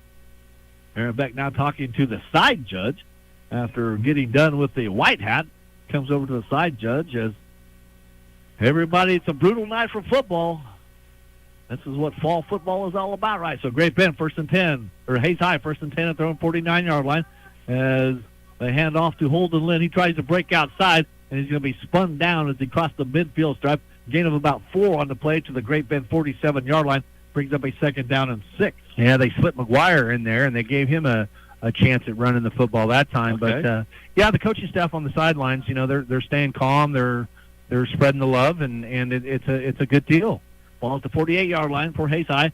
Shotgun formation, hand off to Holden Lynn. Holden right up the middle of the field. He's close to the first down sticks, and I believe they're going to shove him up. They're going to mark him at the 42. That's going to be about a yard short.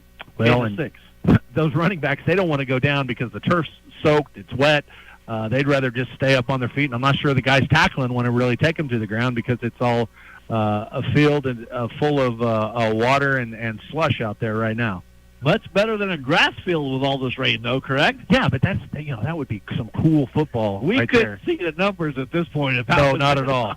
It's a 3rd down and 1. We played 1 minute here of quarter number 3. Hayes High trying to take advantage of the short field. They hand off to Holden Lynn, and Lynn able to get inside the 40 and going to spot it at the 39-yard line. So it's going to be 1st and 10 for the Hayes High Indians. The thing is you go to look at the offensive line for Hayes, they're 3 yards down the field ahead of Lind every time he catches the ball. So they're able to get movement on the defensive line and actually probably fishing off and walling off linebackers. Just starting the third quarter, Hayes High leading at 13-7. Handoff to Lynn. Lynn breaks out of a tackle in the backfield and slamming his fist to the turf was the Great Bend Panther, who had the ball carrier slip out of his tackle. And he gets to the 36-yard line. That'll be a pickup of 3 for HHS. Just a tough situation right there because again everything's wet and you're soaked and they're hard to grab a hold of. You just got to power through that. Ball at the 36 on a 2nd down and 7. Hayes moving left to right. Handoff again going to Holden Lynn. He's going to be tackled as he crosses the 35 to the 34-yard line as Holden Lynn, as that will be unofficially by my count, that is his 20th carry of the game. Give him a pickup of 2 for 82 yards. Well, that was a fireman's carry tackle by Cale Kern right there. You can tell he's a wrestler, but you'd like to see him drive that running back backwards instead of flipping him over his shoulder. Ball to 34, snap back, hand off to Lynn one more time. He has yardage off the left side, makes him cut at the numbers. He's inside the 25 down to the 24-yard line. That'll be a 1st and 10 for the white-cladded Hayes High Indians as they spot the ball at the 23. That's a pickup of 11. and Lynn did a good job. He was able, again, to get up inside of the contain in man on the line of scrimmage and then bounce that ball to the outside. Credit Trent Kern for taking a good angle. Unfortunately, it was too late and did give up the first down. Rain continues to fall here at Great Bend's Memorial Stadium. It's been pretty much raining all day here in Great Bend. As they hand off to Lynn, he tries to pop to the outside. He's at the 25, and he falls down to the 15. That's going to be a pickup of about 8 for the Holden Lynn. He is a 5'7", 170-pound junior running back for Hayes High, and he's down to the 15. That's a pickup of 8, second down and 2 as we move under 9 minutes to play first half, third quarter. And he's doing a good job of actually running up the middle. He kind of slow plays it, allows those defenders to close in, and then he's got a burst to the outside where he breaks contain and picks up good yardage. So after the failed onside attempt by the Great Bend Panthers to start the third quarter, Hayes High is moving the football off to Lynn to get. He's going to be met in the backfield. Coming in, making a sure tackle there. That was that Cale Kern? Yeah, it looked like Kaiser. Okay. Kaiser just kind of shed the blocker when it was right there and met the ball carrier at the line of scrimmage and drove him back. That's what we're needing. And again, I think the Panthers need to just go ahead and commit, go after Lynn and cheat a safety up and spy the quarterback for Hayes, but take away that inside zone run. Approaching the 8-minute mark of the third quarter, Hayes High leading. They fake the handoff, and this time the quarterback, Graham, makes a man miss. He falls inside the 10 down to the 8-yard line. That's a pickup of 8. It'll be a first and goal for the Hayes High Indians as the clock rolls under 8 minutes to play. Hayes High leading 13-7. And the Panthers had exactly what they wanted. They flowed with Lind, and all of a sudden Graham kept the football. We had a shot 6 yards deep in the backfield that we should have brought him down, but he was able to slip a tackle and pick up the first down. First and goal for Hayes High at the Great Bend 7-yard line. See what they do here. They're going to get up to Holden Lynn, and Holden is going to get maybe back to the line of scrimmage. We'll call it no gain on the play, second down and 10, as Hayes High has taken almost 5 minutes off the clock thus far. Owen Kaiser just kind of stood his ground. We had talked earlier about if you're a defensive lineman, don't allow yourself to get driven backwards because that creates angles, obviously. And just make a pile, make them bounce, and allow your backside pursuit to come up and make a play. For second down and goal from the 6 after the 1-yard pickup, credited to Holden Lynn. Receivers split to either side for quarterback Carter Graham and the Hayes High Indians. He gets a snap, hands off to Lynn. Lynn is going to be met, falls forward inside the 5. They're going to give him the 3.5-yard line. That's going to be third down and goal for Hayes from right there. And again, Owen Kaiser over there is doing a great job. He's winning the battle in the trench. He's not giving up yardage, and what he's doing is all of a sudden Lynn's running into the back of the lineman that's trying to block Kaiser, and then he's having to bounce. But by that time, the linebacker's doing a great job of scraping, coming through gaps, and making the stop. 25 carries for Holden Lynn, 103 yards. Big third down and 3 here. 6.5. The ball is loose at the bad snap, and it's going to be covered up by the Hayes High Indians.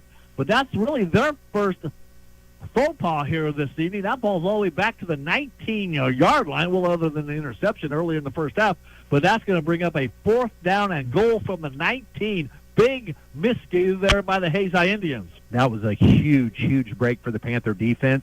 Now they just need to capitalize and be able to stop them here on fourth and goal. But that's the problem sometimes when you're snapping the ball in an irregular way, and when you've got the full house backfield and you actually snap it to one of the running backs, it's a different angle. It's something different with the delivery, and the Panther defense was very beneficial on that play. This Hayes High drive has taken off more than 6 minutes on the clock. Graham back to pass, has a man open. It's going to be caught at the 6-yard line, but that's going to be caught by Johnny Cano, but it was goal to go, so they had to score. So GBHS will take over, as after the bad snap, they get a hold. They'll take over on their own 8-yard line. 5:33 to play, third quarter. Hayes High 13, Great Bend 7. I am so glad Raborti decided to come out and play some football with the boys. On that play, he definitely realized that the receiver had the inside position, and if he'd have tried to break up that play, he might have drawn a flag, which would have given him another shot at the end zone. Instead, he's like, hey, you know what? It's fourth and goal. This guy isn't in the end zone. I'm going to go ahead and let him catch the football, and then I'm going to drop him immediately, and that's what happened, and the Panthers take over on downs. But they're deep in their own territory. 5:33 to play. Quarter number 3. 13-7 Hayes. Snap back to Daxton Minton. He hands off to Ian Premer, and pretty much 8 players for Hayes High right there to knock down Ian Premer. That's going to be a pickup of maybe 1 on the play. Second down and 9. I'm sure Tony Crow and the Hayes High defensive coordinators will be focusing on Ian Premer here. Absolutely. And don't get me wrong, there's that shotgun backfield spread the field is a great. It's the new offense, but I think every team ought to take about 10 minutes of practice and work on double tights, full house backfield, because these situations are made especially for those. Ian Premer in the Wildcat formation. He has the football. He's across the 10. He's going to be knocked down about the 13-yard line. We'll give him a gain of 4 on the play. And Hayes and Great Bend, now it's going to be Great Bend will face a third down. We'll call it 6 with 4:45 to play, third quarter. Hayes on top, 13-7. I mean, could you imagine that? All of a sudden you come out in the third quarter, you're in this situation, you break the huddle, the double tights, full house backfield, that defense, he's got little small cornerbacks out there saying, oh, gosh, what's going on? And then you just start running the ball right, just a steady diet right between the tackles. Rain falling hard here at Memorial Stadium. Dak Smith in shotgun formation. He has 3 receivers to the far sideline, and Ian Premer split out to the near in the backfield. Looks like that's Jay Sharts. They fake the handoff. They fake the Premer. Now Dax will roll out to the right side. He has room to run, but he's looking to pass. And now he throws it, shot puts it. It's going to be intercepted, maybe. No, it's incomplete. Almost intercepted, then almost caught. And there is a flag on the play. It almost looked like they held our receiver from trying to break out back behind the defender. He reached back and was kind of walling him off. That's what Tony Crow and his defense does is there's a big opening in the middle of the field, but they wall off those receivers. They don't want to get you into the end of the field, and they end up walling you off. And again, Daxton Minton has to come up to the line of scrimmage and realize that, hey, Premer's garnering 2 guys up over the top. There was an inside safety, and there was a man head up on him. You're not going to be able to fit that ball into him, but you've got matchups in other places. And when he does that, we're going to be able to effectively move that ball through passing. But that was the call. It was a pass interference. They kind of impeded the runner, the receiver, from being able to break back out, reached out and grabbed him, and drew the flag. 4:36 to play, third quarter. 13-7 Hayes. Ball at the 24-yard line after the 10-yard mark-off. 2 backs split to either side of Daxton Minton, and 1 receiver split to 2 receivers to the far sideline and 1 to the near, as Daxton now will settle back into the shotgun formation as he awaits the snap. He gets it. He's going to hand the ball loose on the field as the bad exchange between Minton and Premer there, and Premer able to fall on it. So it's going to be a gain of about 1 on the play, and it's going to bring up a second down and 9. Again, most important thing, fall on the football. Don't try to pick up and run with it. Get on that football. And like I say, maybe a half yard loss on the play. 4:14 to play in quarter number 3. Hayes High had a 13-0 lead. Great Bend cut the deficit to 13-7. Had a chance late stages of the second quarter, but unable to capitalize on an interception. And we're still standing that way at 13-7, under 4 minutes to play in quarter number 3. Minton back to pass, looking down the field. Is going to go deep to the near sideline. It's going to be well underthrown. Ball is going to be picked off by the Hayes High Indians with the interception. And across the midfield stripe, still running with the football. That is going to be Caleb Thompson, and Caleb Thompson has had a big game here. Is there a flag on the play? Is there a flag out there about the 38-yard line? There is a flag. Unfortunately, it's probably some kind of a blocking penalty. The interception on the interception. Yeah, the interception will stand, and it'll just be first down from a little bit deeper position back here. But that's a tough ball to throw.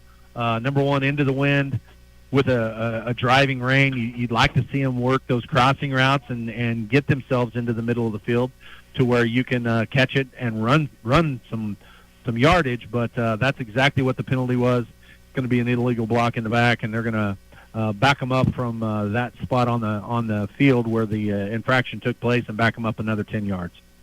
So they'll spot the ball at the Great Bend 48-yard line. That's where Hayes High will take over this possession, as Hayes High has dominated the time of possession here this evening. It's just a driving rain now here at Great Bend Memorial Stadium. It let up there for a few minutes. pretty much maybe the last quarter and a half of the first half, but it started raining again over halftime, and it's just coming down in sheets right now with 3:42 to play in quarter number 3. Hayes High on top of Great Bend by a score of 13-7. And off to Holden Lynn, and Lynn breaks into the secondary. He's inside the 40, down to about the 34-yard line. That's going to be a pickup of 14 for Holden Lynn, and now he has 26 carries and 117 yards. Man, he's just doing a great job. He hits that hole so hard, and he's got his pad levels low. So if you're not prepared and you're not running through him, he's going to break arm tackles. And if you're just a little bit out of position, he's got enough momentum going that he's going to break that arm tackle, be able to get up to another level of 2, and again, move those chains. 26 carries, 117 yards unofficially for Holden Lynn. Snap back to the quarterback as they hand off, and they're going to go back up the middle of the field. I believe that was Holden Lynn again. Yes, it was. And that's going to be a pickup of about 6.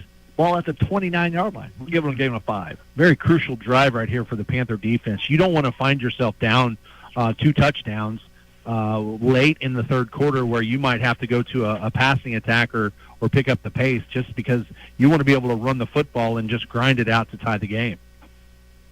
29-yard line. Hayes High has it. As a couple Panthers jump, and did they invade the neutral zone? They did, so it's going to be a 5-yard mark off, and that's going to bring up it's going to be a first down. It's going to be very close as the officials wiping off the ball.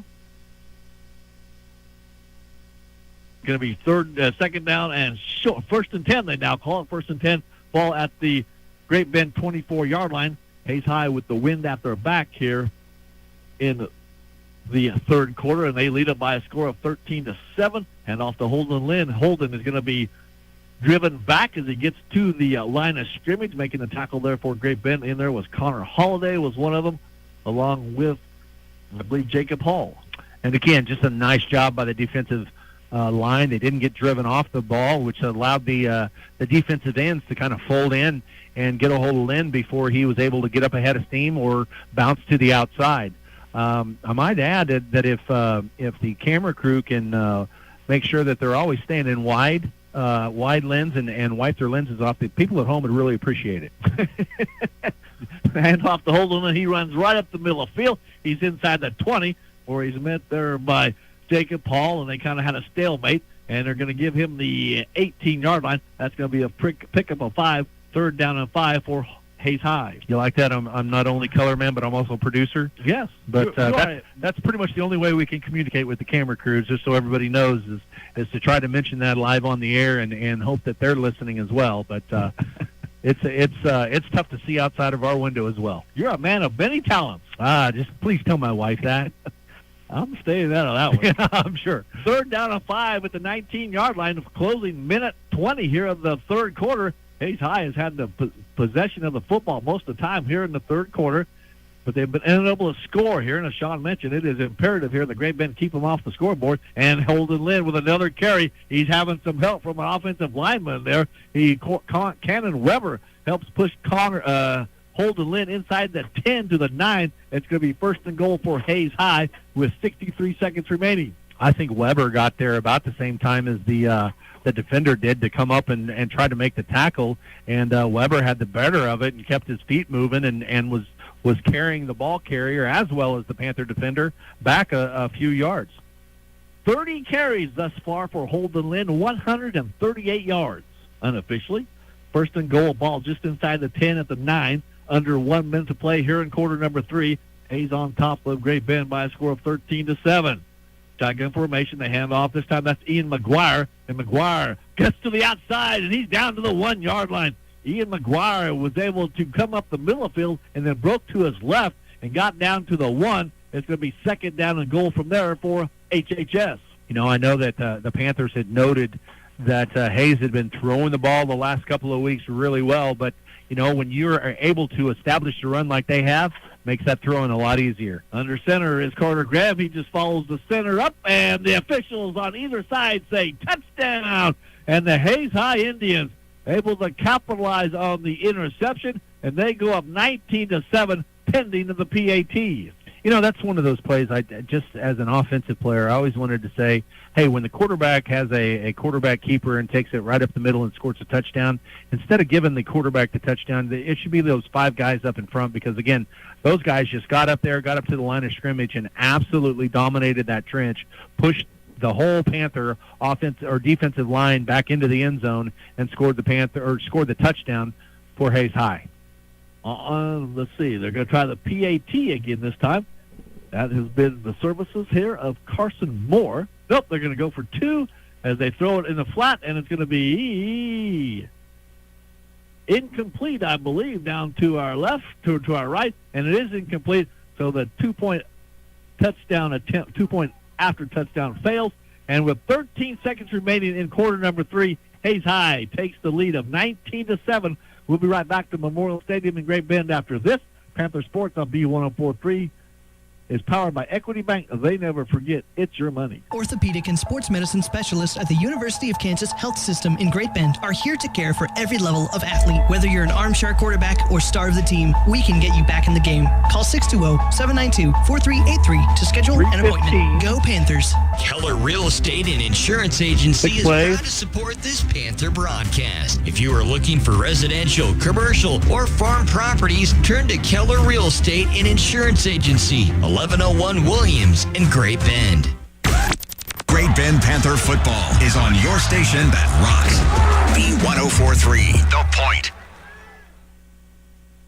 Alongside Sean Bear, I'm Mike Hesher, and the Hayes High Indians take 3 minutes and 15 seconds off the third quarter clock.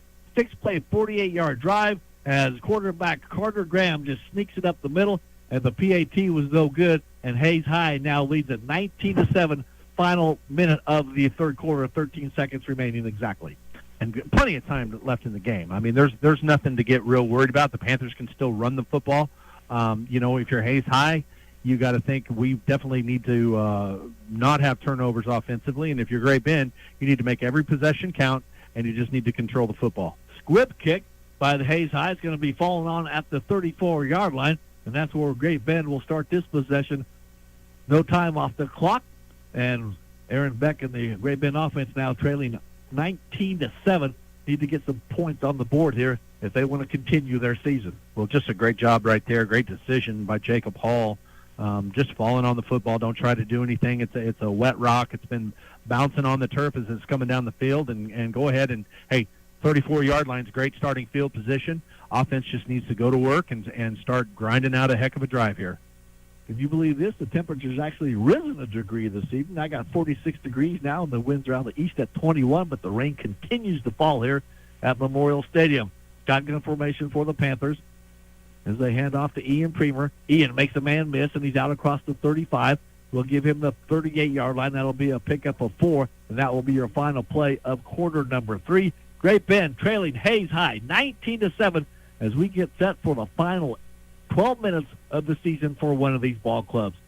Panther Sports is powered by Equity Bank. They never forget, it's your money. Dom Pipe Testing is proud to bring you live coverage of Panther Sports. Dom Pipe Testing provides hot oil or steaming hydro testing and rack testing services in oil field and beyond. For quick, reliable service, call Dom Pipe Testing and go Panthers. Great Bend Ready Mix has been serving Central and Western Kansas since 1979. Their concrete pumping trucks are ready for a job of any size. Just north of the tracks on South Washington. Every solid foundation starts with a call to Great Bend Ready Mix. Find out more at greatbendreadymix.com. The official home of Panther football is B1043, The Point. Back inside a wet Memorial Stadium alongside Sean Bear, I'm Mike Hesher. Our producer-engineer this evening is Landon Winkler, and the 9-0 Great Bend Panthers have their work cut out for them here in the fourth quarter as they trail the 5-4 Hayes High Indians. It's 19-7 as we get set for the final 12 minutes of this tonight's contest. Anything can happen in a rain game. This is true. That's the thing you always want to take at. Every play is an adventure. Great Bend has it at the 38-yard line. It's 2nd down and 6. As they move it left to right now here in quarter number 4. In shotgun formation, Daxton Minton has 2 receivers split to the near sideline, 1 to the far. Everybody kind of stands up now and looks to the sidelines for the play adjustment. Ball is snapped. They hand off to Cooper Omont, and Omont is going to be knocked down for a loss on the play. That's going to be a loss of about 3 on the play. That's going to bring up a 3rd down, and we'll call it 9 as Cooper Omont touching the ball for the first time this evening. Yeah, and that was a tough play. It looked like the defensive line actually drove the lead blocker for the Panthers 4 yards deep, and when that happens, really it takes away any angle for a running back to run. But the Panthers have done a pretty good job of moving the football. When they've got that double back in the backfield, it's a sweep one way or the other, and the Panthers have been able to move the football. 4 receivers split out to the near sideline. Daxton Minton takes the shotgun formation. He just runs up to the middle of the field. He's at the 50, and he's going to have the first down. Still on his feet. He's at the 40, and he's right down the middle of the field, and he's going to go the distance. What a big play as the quarterback for the Great Bend Panthers. That is Daxton Minton, and he's going to go, let's see, that's going to be 65 yards and a touchdown, and the Panthers have some life here with 11:07 to play in the fourth quarter. It's 19-13 as we await the Panther touchdown, point after touchdown attempt. Just a great job again by the offensive line there. The Panthers spread the field. All of a sudden, the Hayes High Indians kind of played it for a pass. The Panthers had the perfect call, which was a little draw right up the middle. And I'm going to tell you right now, Trenton Kern blocked 4 different dudes on that play, and the second one, he really got a clean shot on it, stayed on his feet, kept moving down the field, and walled off 2 other players before the play was done that eventually sprung Dax Minton 2 different times on the same play. PAT is good by Great Bend's by Diego Soto, correction, and with 11:07 to play in the contest, Great Bend, it's back to a 1-score game. Hayes High, 19, Great Bend, 14. We'll be right back to Memorial Stadium after this. Panther Sports on B104.3 The Point, powered by Equity Bank. They never forget it's your money. Service from people you know, quality products and professional installation. That's Kern Floor Service. Stop by Kern Floor Service and browse through the different selections of flooring from laminate to vinyl, carpet, wood, and ceramic tile. Kern Floor Service, 908 Coolidge in Great Bend. The future is bright. See it clearly with the help of the 10th Street Eye Care Center. Dr. Russell McCauley, Dr. Chad Premer, Dr. Nicole Miller, and Dr. Sarah Steeder are ready to help you. The 10th Street Eye Care Center on the sunny side of the Vision Corner, 10th and Washington, Great Bend. It's Panther football on B104.3 The Point. Back at Memorial Stadium, the Panthers, big play. Daxton Minton, 65-yard touchdown run. Took 1 minute and 13 seconds. 2 plays, 63 yards. And the Panthers, 11:07 to play in the contest. Back to within 1 score. It's 19-14 as we await the kickoff by Omar Razzo. He has the ball teed up on the left-right hash. He's going to kick it deep. And it's going to be ball loose on the field. It bounces out of bounds at the 19-yard line. Unfortunate bounce there for the Great Bend Panthers. That ball just took a right turn when it hit that wet field turf. And Hayes High will start 1st and 10 now at their own 35, I believe. I believe it's all the way up to the 35, and that's unfortunate because that ball went up and it hung just like you wanted it to do to try to give your coverage time to get down there. But that wind pushed it closer and closer to the sideline, and by the time it came down and hit the turf, it had built up enough momentum that it just squirted out to the left there and rolled out of bounds. Great Bend's offense came up big on that last drive. Defense needs a big stand here, and a 3-and-out would help for the Panthers. 11:07 to play, fourth quarter, 19-14. HHS on top as the white-clad Indians now moving right to left here in the fourth quarter. You know what they're going to do. They're going to hand it off to Holden Lynn, and Lynn battling. He's out across the 40, still battling. He's going to get to the 41-yard line is the junior running back Holden Lynn. Pickup of 6 as he continues to rush the football. If you go up to tackle Lynn in the open field and you give him your belly button, he is going to drive you backwards. I don't care how big you are. It's hard to do, but those small running backs, you've got to be able to take them on low because they've got a low center of gravity, and if they hit you anywhere in the belly button midsection below, they've got the advantage and will drive you back. Gain of 6, hand off to Holden Lynn. He tries to get to the outside. He's going to do so as he slips through a tackle, and he's across the midfield stripe to the Great Bend 46-yard line. Give him a pickup of 13, and now unofficially for Holden Lynn, 13 32 carries, 4-yard pickup, or 13-yard pickup, give him 162. And that's so big, is they've been able to own the trenches. Lind has been able to gobble up yards in big chunks, and as they do that, they keep that clock moving. But, the Panthers are going to have to start getting a little bit pressed to try to create something by ripping through the ball and try to get the turnover here. Receiver split to either side. They fake the handoff this time to Lind. Carter Graham keeps it. He's going to be knocked down at the 41, and that's going to be a pickup of 5. And it's going to bring up a 2nd down and 5 for the Hayes High Indians as they just continue to move the football on the ground. I can tell that Graham hasn't run the ball a lot. That you can't be running down the field and give up your chin. They always say at least tuck your chin and lean forward on contact. That time he kind of had his chin up in the air, and as the Panther defense came in, they were able to plant a helmet right up underneath his face mask. 2nd down 5 for Hayes High. Ball at the Great Bend 41-yard line. As we tick under 9:25 to play here in quarter number 4. Hand off to Lind. Lind tries to get to the outside. It slips to another man, and he's still fouling. He's got 1st down yardage down to the Great Bend 35-yard line. We'll give him a pickup of 6. As the Great Bend defenders now getting frustrated, they get their hands on Holden Lind, but they can't bring him down because he's so slippery.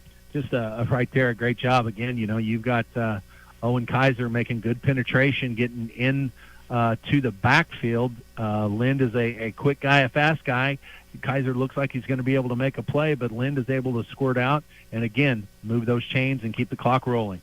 Ball inside the Great Bend 40-yard line at the 36 as the rain just continues to pelt down here on Memorial Stadium. I know we need the rain in the area, but it could have held off until after the game. 1st and 10 at the 36 for Hayes High. Lind right next to Carter Graham. They hand off to Lind. He gets to the that's Ingram. That's Ian McGuire. And McGuire's just not much quicker than Holden Lind. He has big yardage inside the 30 to about the 28. We'll give him a gain of 8, 2nd down and 2.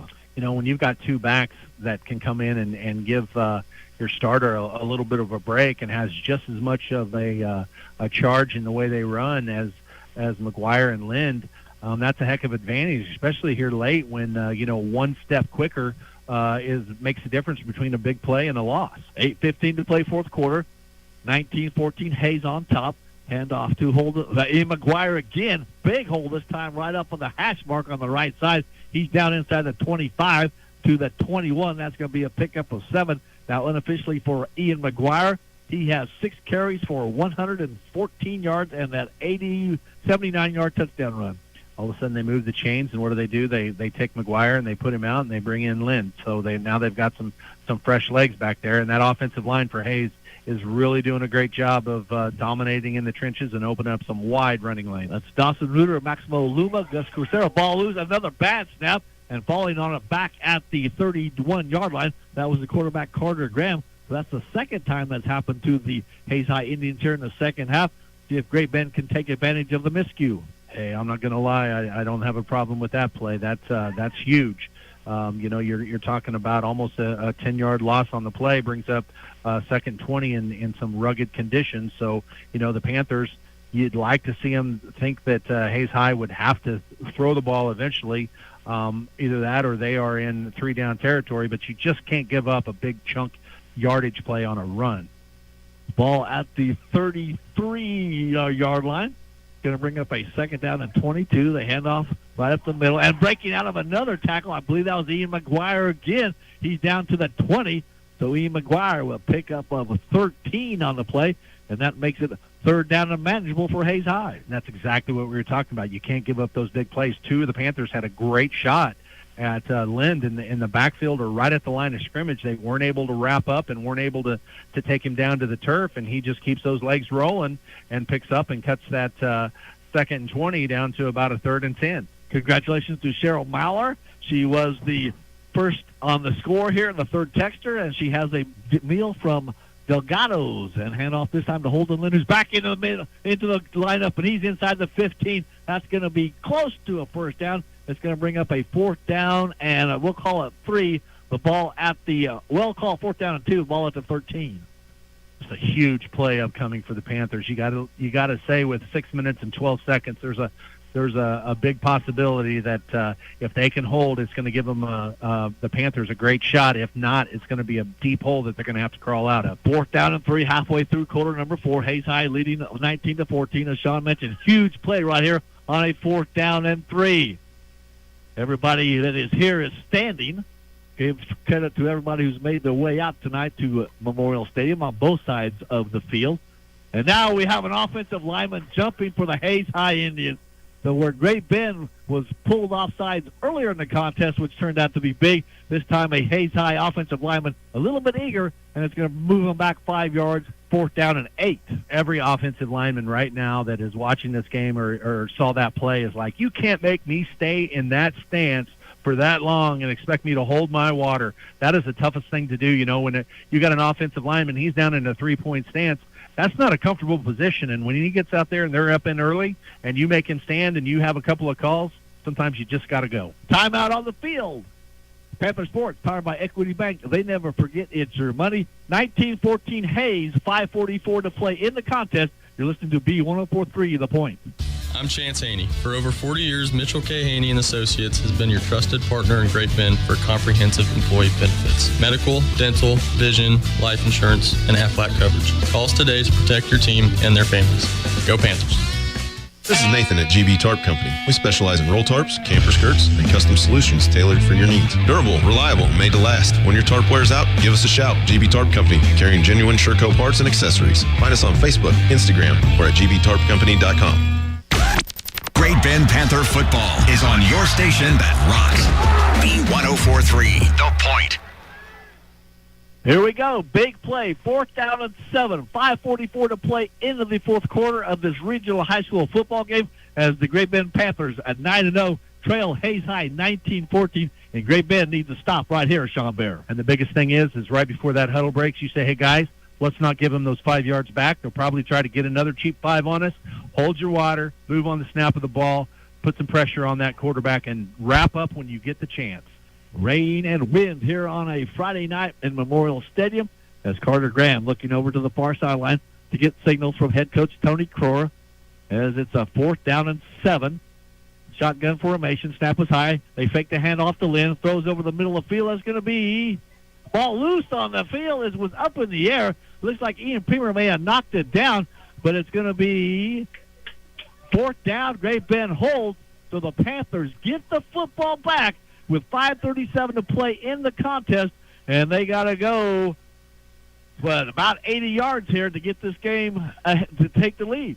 The play of the game, right there, the stop of the game, didn't result in a tackle, but it was a hurry. Aiden Davidson putting all kinds of pressure back there on Graham to force him to throw that ball maybe a little bit early, and the Panthers were able to tip the ball up, and it was very close to being caught down there on the 4-yard line for a first down. But, hey, right here it is, ball game drive. 5:37 to play. Hayes High 19, Great Bend 14. Snap back to Ian Premer. Ian running hard. He's out across the 20-yard line to the 25. We'll give him a gain of 6 for the Great Bend junior Ian Premer. Unofficially now for Ian, that is going to be 15 carries and 90 yards, his best rushing night of the season. And it's one of those things you want to tell some of these younger offensive linemen, if you're listening to me, don't run up the field, stop your feet, and turn around and see where the play's going. Always look for the next guy until you hear a whistle. Ian Premer is going to take the snap, as this time Hayes is able to get him stopped as Ian is going to be pushed back forward. Progress maybe to the line of scrimmage of the 25. That's going to bring up a 3rd down and 3 for the Great Bend Panthers.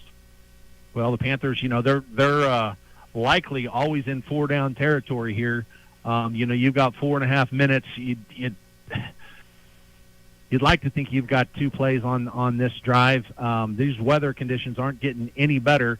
But the Panthers right now, a huge play offensively to make it happen. It's a driving rain. Wildcat for Ian Premer. He takes the snap. He's going to run right up the middle of the field, and he's going to be short by a couple, 3 yards. So we'll see what Aaron Beck does right here. It's going to be to the 27. We'll give Ian 2 yards. That's going to bring up a 4th down and 3 with 4:15 to play in the contest. Based on that play call, you got to think that he was just thinking, I've got 2 plays. We're going to go ahead and this is it. We're going to hang it all out there on the line. Look for the Panthers to try to get one of those cheap first downs by taking a long cadence, but they're going to take a timeout here and talk about it. 4:04 to play in the ball game. Hayes High 19, Great Bend 14. We'll be back to Memorial Stadium after this. Panther Sports is brought to you in part by by Stone Sand Company, Stone Waste Management, Rosenberg Family Dentistry, Sutherland, and Great Bend Ready Mix.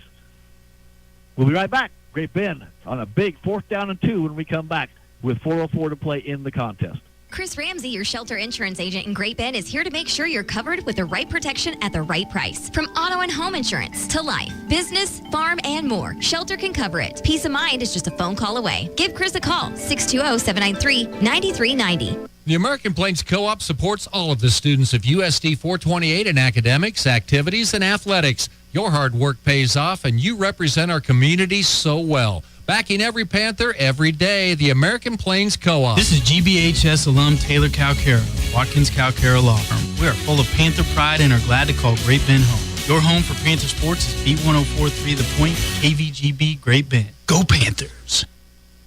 Right at 9 o'clock on your Friday evening, we thank you for spending some time with us on a very rainy, cold night from GBH Memorial Stadium. Sean Bear, Mike Hesher, 4th down and 2, 4:04 to play as they snap back to Ian Premer, and Ian is not going to get even close to the line of scrimmage, and the Hayes High Indians come up with a huge stop. They get the ball on downs at the Great Bend at 27-yard line as they were ready for that play. Well, that's all we got. That's a tough call right there because, again, you've got 5 guys within 2 yards of the football. You'd like to see some meat in that backfield and somebody out there, maybe a lead blocker instead of, kind of a finesse type play. And there was nobody out there that was leading the way. And of course, it was a total sellout run blitz. It's almost one of those plays you'd like to see us go ahead and have just tried to throw in a cheap one over the top. Hand off to Holden Lynn. Holden is going to get to the 25-yard line. Maybe lost the ball, but it's not going to be. The official says he was down, so it's going to be a pickup of 2 on the play. 2nd down and 8 as the clock rolls with 3:45 to play. Great Bend down by 5. Well, they're down by 5. We still got 2 touchdowns. We're going to have to try to play the clock, and, of course, on 1st down, you don't want to call it right here. Just see what happens. Sometimes you might call these early in the series, and hopefully they fumble on the 2nd down and it gives you more time, but they're going to go ahead and just play it out here and save their timeouts for 3rd and 4th down. Hayes High will milk the clock. There's 5 on the play clock and 3:17 on the game clock on the 2nd down and 8. They're going to hand off to Holden Lynn, and Holden right behind the offensive line gets down to the 23-yard line, and now Aaron Beck will take one of those timeouts. That's going to be a pickup of 2 for Holden Lynn. That is now unofficially for Holden, 36 carries, 180 yards. That guy has had his earned his ride home tonight, win or lose, but he has definitely carried the mail for Hayes High this evening. The offensive line has done a great job. Hats off to Hayes High's offensive line. They have really dominated the trenches tonight. I mean, anytime you get a 100-yard rusher, it's a pat on the back. All of a sudden, you get a 150-yard rusher, 160-yard rusher, and it's pizzas for everybody. Up front, that's Dawson Reuter. He's a 6'5", 220-pound junior. Maximo Luma is a 6'3", 255 senior. Gus Crucero, he's a 6'2", 285-pound sophomore. Mason Dreyer, 6'4", 340. He's a junior. And then Cannon Weber is a 6'5", 280-pound junior. And Holden Lynn has done his work tonight behind that big offensive line. Here's a big 3rd down play. Great Bend Sports brought to you by Curran Floor Service, Magna Dry Cleaning Services, Shelter Insurance, Chris Ramsey, and Mitchell K. Haney and Associates. Here we go. A huge 3rd down and 7 play for both teams here. Great Bend needs the ball back. They're trailing by 5 with 3:10 to play. Holden Lynn is the lone setback as Carter Graham was under center. They fake the handoff, and he's going to throw down the field. Man, it's caught. It's going to be a 1st down at the 15-yard line. So they do the old decoy this time to Holden Lynn. Pass complete out there, and Hayes High with a 1st down with 3 minutes to go in the game. That's the kind of play that I would have liked to have seen on 4th down when we were up there the last time. Everybody was loading up at the line of scrimmage, knowing they were going to run the football and have us call our final timeout, whether they got it. Instead, they kind of went for broke and threw it up the field. Good coverage, but again, they just ran a little choice route with the tight end right down the seam. If the linebacker's on the inside, you break outside. If he's on the outside, you break inside. Good read by quarterback and tight end, and they moved the chains. That was Parker McGuire with the catch, as it's now handoff to Lynn, and he slips through a tackle. He's going to be down to the 10-yard line, maybe to the 11. I don't think he got quite to the 10. We'll make it a gain of 4 for Holden Lynn, as now Great Bend, 2:29 to play in the contest. They will utilize, I believe that is their last timeout. 2:29 to play, quarter number 4. Hayes High 19, Great Bend 14. We'll be right back to Memorial Stadium after this. Panther Sports is powered by Equity Bank. They never forget. It's your money. Advanced Therapy and Sports Medicine is the sports medicine provider for Panther athletics. On the field or off, you can count on them to get your life back. Located at 4801 10th Street in Great Bend, proudly serving the community for over 40 years. Go Panthers! Plumbing and heating emergencies rarely happen between 9 and 5. That's why the pros at Comfort Pro are available 24/7, 365 to ensure your home stays warm and dry all year long. Comfort Pro is just a phone call away. It's Panther football on B1043 The Point. Back at Memorial Stadium in Great Bend, the Hayes High Indians broke out on top. They led 6-0 after the first quarter. They led 13-7 at halftime. It was 19-17 after 3 quarters. Great Bend cut the deficit to 5 early in the fourth quarter, but had unable to capitalize on a couple of good chances in the fourth quarter, and they trail it by 5, 19-14, 2:29 to play in the ball game. Tackle the football. You got to go after the football. If there's a hold-up, have somebody go in there and rip at that football. Second down and 6, the ball at the 11, and it looks like there may be a ball loose on the foot. Everybody's diving. Was it a bad snap between the quarterback and the center? No, it's a hand-up straight up the middle. Okay. And again, the Panthers had what they wanted. They had McGuire kind of held up to where he had the ball, and guys were jumping on the top of his back. Somebody just run up to that pile and go straight for the football, strip through it, punch it, do whatever you got to do to try to jar that thing loose. Clock rolls under 2 minutes to play. Third down and 6, ball at the 11-yard line. As the Hayes High offensive squad on the field looks to the right to look to head coach Tony Crow, and then they move to the center of the field as the quarterback Carter Graham keeps it. He gets to the 10-yard line where he's going to be pushed back, and that's going to bring up a 4th down, and we'll call it 5. They're going to call it at the 11, no gain, 4th down and 6. As unfortunately for Great Bend, there's just 94 seconds and the clock ticking, and Great Bend cannot stop the clock. As far as an optimist, you still got time. On this play, they got to keep him out of the end zone. They're going to probably let it run all the way down and milk it till there's nothing left, call a timeout, potentially kick a field goal and go up by 8. I don't know what kind of field goal kicker Hayes High has, or draw up a play to where they try to obviously score a touchdown. But to me, they're going to let this clock wind all the way down, call a timeout, and then talk about it. There is 5 seconds now on the play clock as it takes to 3, 2, 1, and they will call a timeout, does Tony Crow, and we'll have a 4th down and 6 at the 11 for the final play. For Great Bend has to get a stop here as they're out of timeouts and not looking good here for the Great Bend Panthers. Well, again, it comes down to this a huge play right here. They just need to get a stop. First things first. You know, there's a chain of events that has to happen. They can't let them score on this play, and Great Bend inevitably has to be able to put together a couple of plays and get themselves down the field with no timeouts. Unofficially for Hayes High, Holden Lynn, 38 carries, 184 yards. And then Ian McGuire, he has 7 carries for 127 yards. He had the big explosive play for the touchdown run of 79 yards for the Great Bend Panthers. Ian Premer, unofficially 18 carries for 92 yards. Dak Smith has unofficially passing the football. I have him 3 out of 6 for 24 yards. Not a lot of passing here. Carter Graham throwing the football. The big play, one of the big plays was that touchdown pass. Carter Graham hitting Johnny Cano for the Hayes High touchdown. Here we go. Watch a toss sweep pass. 57. We'll see how good you are projecting this out.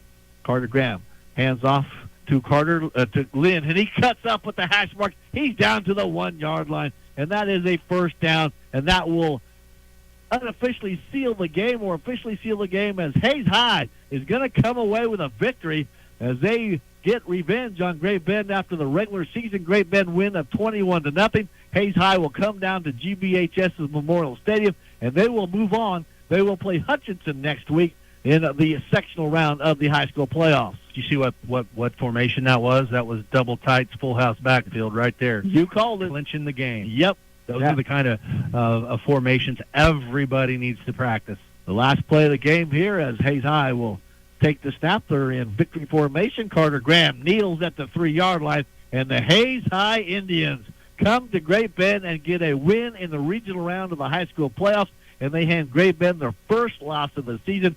Great Bend at 9-0 coming in. They are now 9-1, and they will see their season come to an end. Well, you know, it's one of those tough things, especially for the seniors of Great Bend. You hate to have your last game be a loss to Hayes High, but underneath in the same breath, even those players.